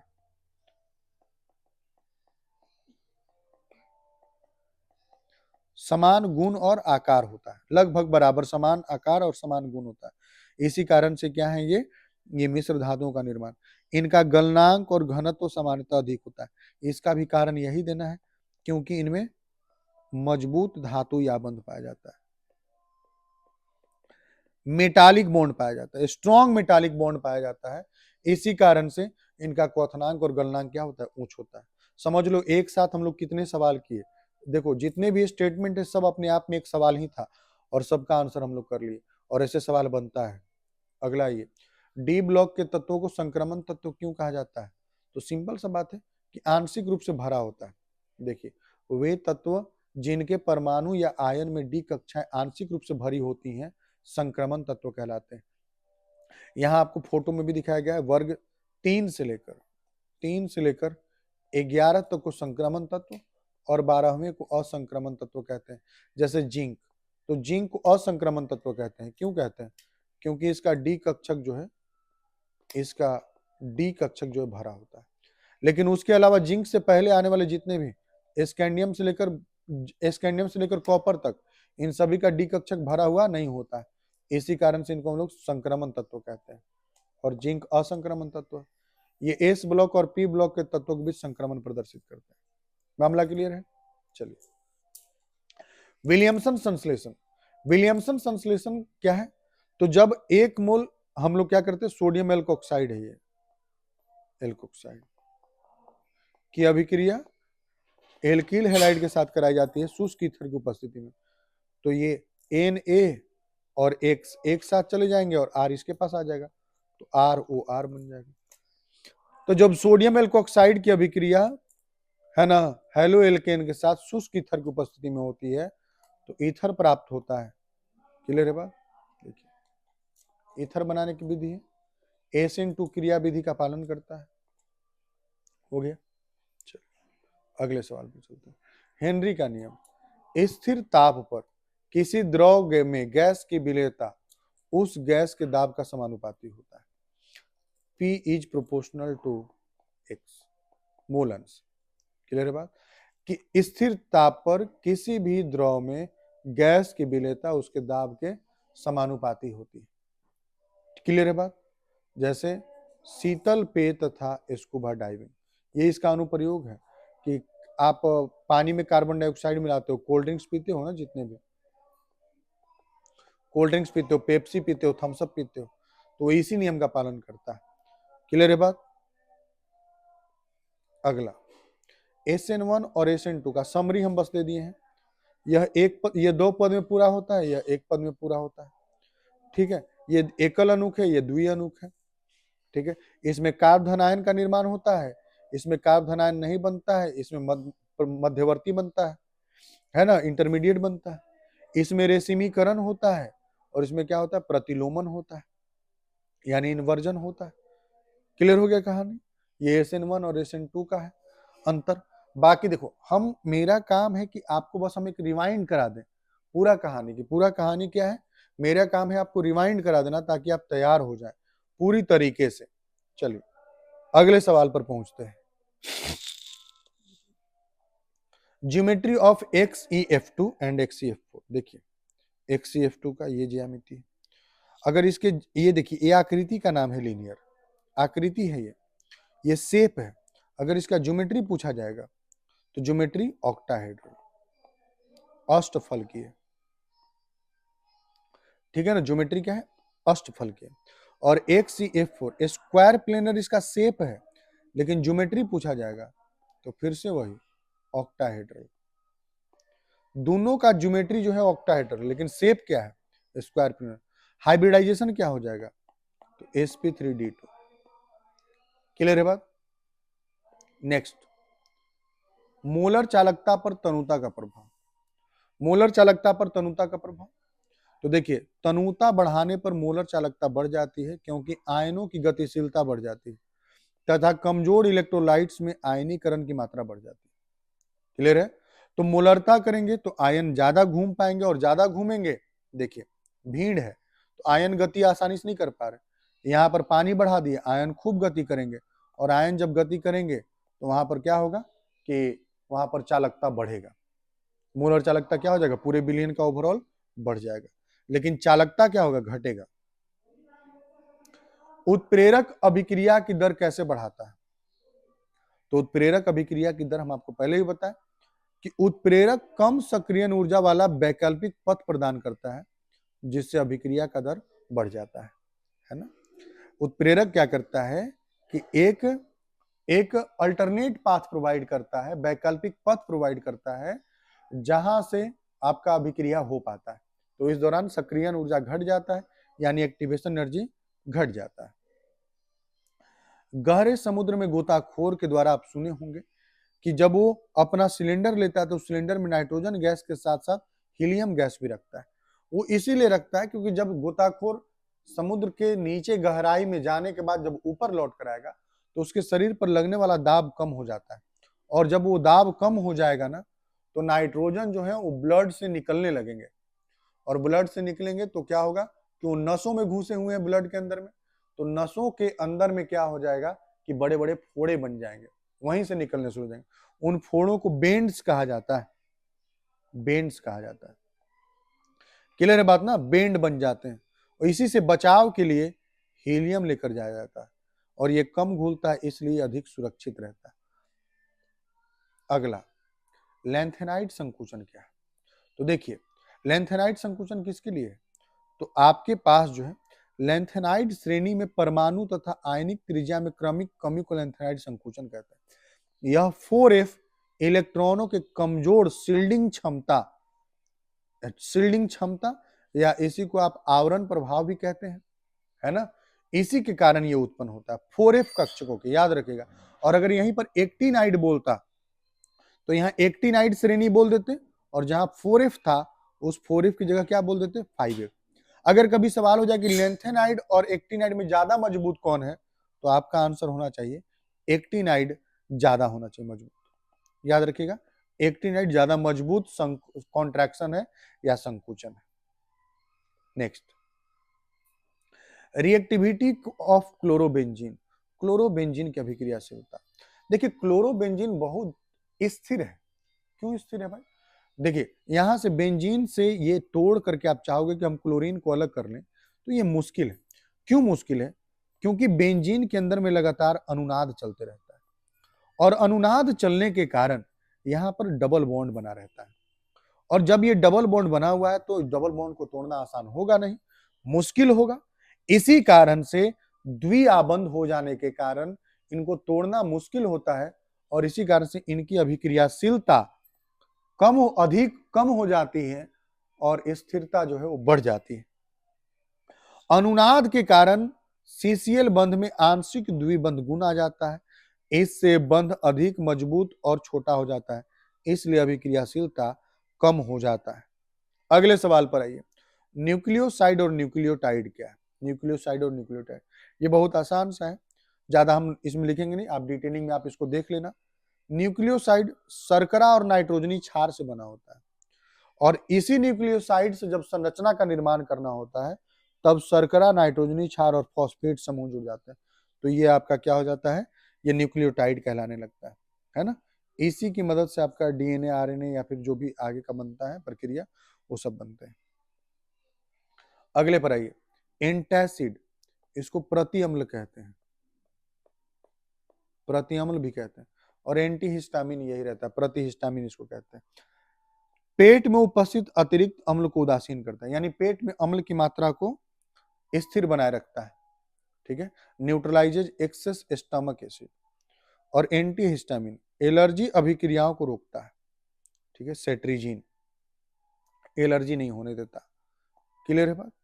अगले पर आइए, उत्कृष्ट गैसों का क्वथनांक कम क्यों है? नोबल गैसेस का लो बॉइलिंग पॉइंट क्यों है? तो नोबल गैस की जो परमाणु है जो, ठीक है, उनके बीच में दुर्बल बल है, देखिए वीक वैंडरवाल बल, कमजोर वैंडरवाल बल पाया जाता है, इसी कारण से आसानी से टूट जाते हैं और टूट करके अलग हो जाते हैं, इसी कारण इनका क्वथनांक क्या है, कम है। उत्कृष्ट गैसें एकल परमाणु होती हैं, उनके परमाणुओं के बीच बहुत कमजोर वांडरवाल बल पाया जाता है जिन्हें आसानी से तोड़ा जा सकता है। Noble gases are monoatomic and possesses weak van der Waals forces between atoms which require very little energy to overcome। Clear है? चलिए नेक्स्ट सवाल पर चलते हैं। ओजोन क्या होता है जब ओजोन को पोटेशियम आयोडाइड के विलयन में डाला जाता है? तो देखिए, पोटेशियम आयोडाइड, जलीय पोटेशियम आयोडाइड में जब ओजोन डाला जाता है तो देखिए यहां पर वायलेट कलर का आयोडीन लिबरेट होता है, ये याद रखिएगा, ये बड़ा इंपॉर्टेंट है, ठीक है ना। जब हम लोग ओजोन डालते हैं जलीय विलयन में KI के, तो आयोडीन का निर्माण होता है, ठीक है। किस रंग का? वायलेट कलर का। क्लियर होगी बात। चलिए अब आगे फिर अगले सवाल पर चलते हैं। यहाँ आपको वही है कि मतलब अगर सब कुछ सही चल रहा है, आपको लग रहा है कि बेटर है, तो सब्सक्राइब करते चलिएगा। आगे बढ़ते हैं। अगला सवाल है बेसिसिटी ऑफ एनिलीन, एनिलीन की क्षारीयता। एनिलीन एथिल एमीन से कमजोर क्षार क्यों? सिंपल सा कारण सोचो, H+ को ग्रहण करने की क्षमता। देखिए एनिलीन की जब बात कर रहे हो तो नाइट्रोजन के पास जो लोन पेयर है, ये लोन पेयर अनुनाद में यूज हो जाता है, तो जब इसमें यूज हो जा रहा तो यह H+ को स्वीकार करने की क्षमता नहीं रख पाएगा आसानी से। इसी कारण जब H+ नहीं स्वीकार कर पाएगा तो क्या ये क्षारीय प्रकृति को शो कर रहा है? आंसर है नहीं, ठीक है। लेकिन वही जब हम बात करेंगे एथिल एमीन, तो CH3 CH2 और NH2, तो देखिए यहां पर ये दोनों जुड़े हुए हैं, एल्कील समूह जुड़ा हुआ है। एल्कील समूह नाइट्रोजन के पास इलेक्ट्रॉन दान करने की क्षमता को क्या करता है? बढ़ा देता है, और जब इलेक्ट्रॉन दान करने की क्षमता को बढ़ा देता है तो बस मामला हो जाता है यहाँ पर कि इलेक्ट्रॉन दान करने का क्षमता बढ़ा दिया तो कोई H+ इधर से घूमते फिरते आ रहा है तो उस H+ को अपने पास बुला लेगा, उस H+ को स्वीकार कर लेगा। तो एनिलीन का ये काम है, ठीक है। एनिलीन का काम है H+ को ग्रहण करने का, नहीं कर पाता क्योंकि इसके इलेक्ट्रॉन युग्म जो है वो अनुनाद में यूज हो जा रहे हैं, जबकि एथिल एमीन के इलेक्ट्रॉन युग्म जो है आसानी से H+ को अपने साथ जोड़ पा रहे हैं। क्लियर है? देखिए एनिलीन में नाइट्रोजन का लोन पेयर बेंजीन रिंग के साथ रेजोनेंस में शामिल होता है, यानी अनुनाद में शामिल होता है, जिससे यह दान के लिए कम उपलब्ध होता है। एथिल एमीन में ऐसा नहीं होता है। मामला clear? In aniline the lone pair of electrons on the nitrogen atom is delocalized in to the benzene ring due to the resonance, making it less available for protonation। अगले सवाल पर आइए, बिंदु दोष क्या है? तो बिंदु दोष क्या हो जाएगा? थोड़ा कलर चलो चेंज करते हैं ना।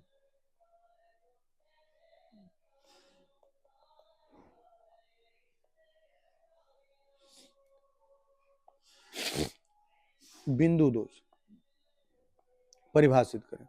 तो किसी भी क्रिस्टल जालक में किसी परमाणु या बिंदु के चारों ओर की व्यवस्था में होने वाले विचलन या अनियमितता को बिंदु दोष कहते हैं। मान लो सब जगह ए भरा हुआ था, सब जगह ए भरा हुआ था, है ना, सब जगह से ए भरा हुआ है, ठीक है, ऐसे मानकर चलो। एक जगह से ए निकल गया,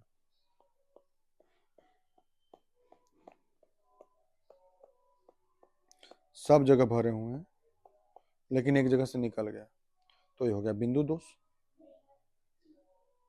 क्लियर है बात? ये बिंदु दोष हो गया।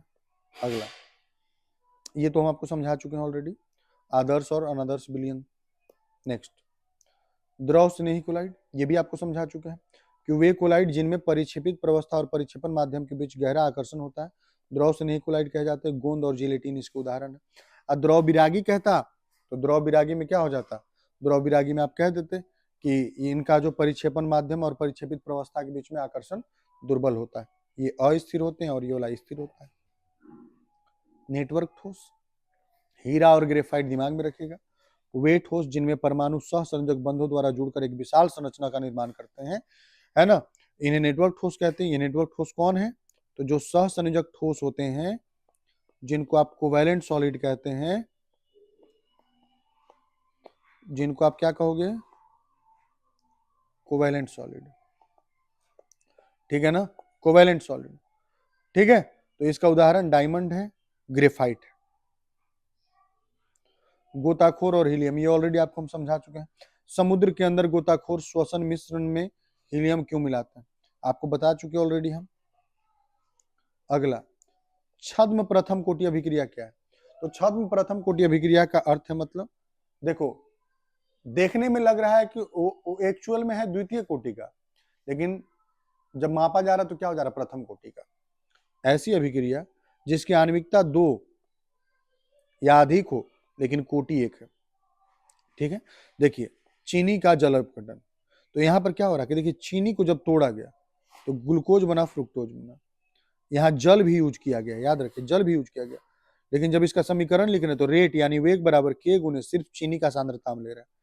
क्या H2O का सांद्रता लिए? नहीं। तो यहाँ देखने में तो 1 1 2 आणविकता हो गया ना, लेकिन यहाँ पर कोटि कितना यूज हो रहा है? 1। क्लियर है बात? तो ये छद्म कोटि अभिक्रिया। अक्रिय युग्मन प्रभाव, अक्रिय युग्मन प्रभाव का मतलब होता है कि जो अंदर के जो कक्षक में इलेक्ट्रॉन है, अंदर के कक्षक में उपस्थित इलेक्ट्रॉनों के द्वारा नाभिकीय आवेश बल को अंदर में ही रोक दिया जाता है, और नाभिकीय आवेश बल को रोक दिया जाता है, और इस कक्षक में उपस्थित इलेक्ट्रॉन जोड़ा जो है वो अभिक्रिया में भाग नहीं ले पाता है। इसी को हम लोग क्या कहते हैं? तो अक्रिय युग्मन प्रभाव, इनर्ट पेयर इफेक्ट। देखिए, भारी तत्वों के बाहरी एस इलेक्ट्रॉनों के रासायनिक बंधन में भाग न लेने की प्रवृत्ति को अक्रिय युग्मन प्रभाव कहते हैं, ठीक है। यहाँ देखिए, ये बाहर में, यहाँ NS कीजिए, यहाँ NP है, ठीक है। तो ये आपका क्या हो जा रहा है कि बाहर वाला जो 2 इलेक्ट्रॉन है ये अभिक्रिया में भाग नहीं ले पा रहा, ये भाग नहीं ले पा रहा, तो इसी को अक्रिय युग्मन प्रभाव कह देते हैं।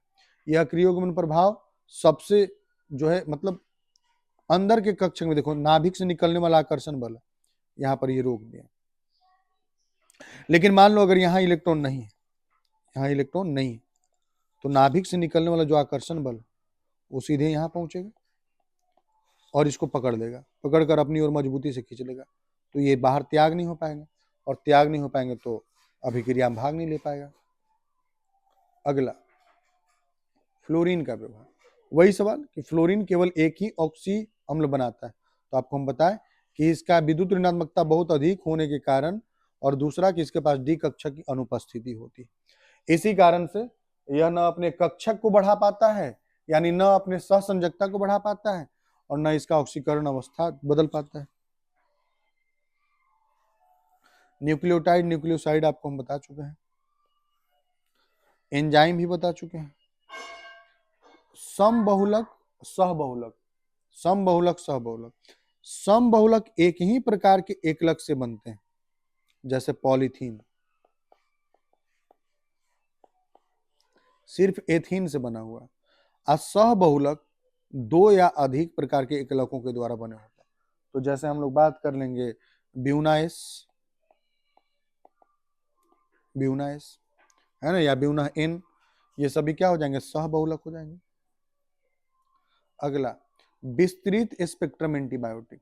देखिए इस एंटीबायोटिक जो दो तरह का, एक विस्तृत और एक नैरो हो जाता है, यानी संकीर्ण, ब्रॉड स्पेक्ट्रम और नैरो स्पेक्ट्रम। तो विस्तृत वाले वो होते हैं कि वो एंटीबायोटिक जो एक साथ कई सारे संक्रमण से हमको बचाते हैं, और संकीर्ण वाला सिर्फ एक ही प्रकार के संक्रमण से बचाएगा। वे एंटीबायोटिक जो ग्राम पॉजिटिव और ग्राम निगेटिव दोनों प्रकार के बैक्टीरिया को नष्ट कर देता है, ठीक है, दोनों प्रकार के बैक्टीरिया को। और जब संकीर्ण वाला होगा, है ना, नैरो स्पेक्ट्रम होगा, वो या तो ग्राम पॉजिटिव या फिर ग्राम नेगेटिव, दोनों में से किसी एक ही को समाप्त करेगा। ठीक है, तो ब्रॉड स्पेक्ट्रम में क्लोरमफेनिकॉल या एमॉक्सिलिन भी इसी में आता है, एमॉक्सिलिन, है ना, एमॉक्सिलिन भी इसी में आता है। और उसके बाद अगर बात करेंगे नैरो संकीर्ण वाले में, तो संकीर्ण वाले का उदाहरण हो जाता है पेनिसिलिन जी, याद रखिएगा, ये संकीर्ण का उदाहरण है। अगला, ठीक है, देखो मतलब टोटल 90 क्वेश्चन थे, और 90 क्वेश्चन हम आपके साथ यहाँ पर डील कर चुके हैं। इन्हीं 90 क्वेश्चन से आप समझिए कि 90 क्वेश्चन तो नहीं, मतलब 10 क्वेश्चन ऐसे होंगे जो रिपीट होंगे, तो 80 क्वेश्चन लगभग हम लोग किए। और 2 से ढाई घंटे का ये लेक्चर, 2 घंटे का लेक्चर मानकर चलो कि अगर उसके आसपास का लेक्चर है, तो 2 घंटे में अगर आप 80 क्वेश्चन कर लिए हैं, तो इस 80 क्वेश्चन से समझिए कि आप कम से कम मतलब 200 ऑब्जेक्टिव क्वेश्चन बना सकते हो, 200 ऑब्जेक्टिव क्वेश्चन, 200 एमसीक्यू। तो एक सेट तो हम ये लेकर आ गए हैं। अगर आपकी इच्छा है कि नहीं इसी पर आधारित एक सेट और चाहिए, तो हम आपके लिए कम से कम 60 क्वेश्चन का एक और सीरीज लेकर के आएंगे। बाकी वो आप कमेंट सेक्शन में लिख देना आपकी क्या इच्छा है, और मोस्ट इंपॉर्टेंट जो आपको लगता हो कि नहीं इन क्वेश्चंस को भी ऐड करना चाहिए, तो मैं उसको ले करके आऊंगा और आपके साथ डील करूंगा। तो और 60 क्वेश्चन, फिलहाल ये जितने भी क्वेश्चन थे मैंने आपको करा दिया। अब मेरी इच्छा है कि मैं आपको आईयूपीएसी नोमेनक्लेचर का भी एक लेक्चर कर दूं। आप कमेंट सेक्शन में लिखना कि क्या आईयूपीएसी नोमेनक्लेचर का एक सेक्शन करना चाहिए, एक क्लास करना चाहिए हम लोगों को। और उस आईयूपीएसी नोमेनक्लेचर में ना हम आपको सिर्फ ऑर्गेनिक का नहीं, है ना, ऑर्गेनिक के साथ साथ ऑर्गेनिक प्लस इनऑर्गेनिक दोनों का हम आपको नोमेनक्लेचर कराएंगे। ऑर्गेनिक के साथ साथ इनऑर्गेनिक, जैसे इनऑर्गेनिक वाले में ये आता है K4FeCN6, इनका कराएंगे। ऑर्गेनिक वाले में तो जान ही रहे हो कि इस तरह वाले का कराएंगे। तो अगर आपकी इच्छा है कि नहीं एक बार ऑर्गेनिक का भी नोमेनक्लेचर लेकर आइए, इनऑर्गेनिक का भी नोमेनक्लेचर लेकर के आइए, तो हम आपके लिए लेकर आएंगे। बाकी अगर आपको लगता है कि चैनल ये सही आपके लिए काम कर रही है, तो आप चैनल को जरूर सब्सक्राइब करेंगे, वेदिका पथ चैनल, है ना। और इसी पर हम 12th का नया बैच लेकर के आने वाले हैं, हिंदी मीडियम और इंग्लिश मीडियम दोनों के लिए। साथ साथ 10th के भी बैचेज लेकर के आ रहे हैं हम, ठीक है, 10th के लिए भी, जो केमिस्ट्री को लगातार आपको सही तरीके से डील करेगा। ओके, तो मिलते हैं फिर अगले लेक्चर में। बाकी आप अपने कमेंट सेक्शन में बताना कि आपको किस तरह की चीजों का जरूरत है, या आपको किस चीज पर प्रॉपर, अगर किसी शॉर्ट टॉपिक पर भी अगर आपको लेक्चर चाहिए तो आप बताना, मैं उसको बना करके आपके सामने पेश करूंगा। ठीक है, फिर मिलते हैं अगले लेक्चर में। बाकी जिन लोगों तक आप शेयर कर सकते हैं, शेयर जरूर कीजिएगा।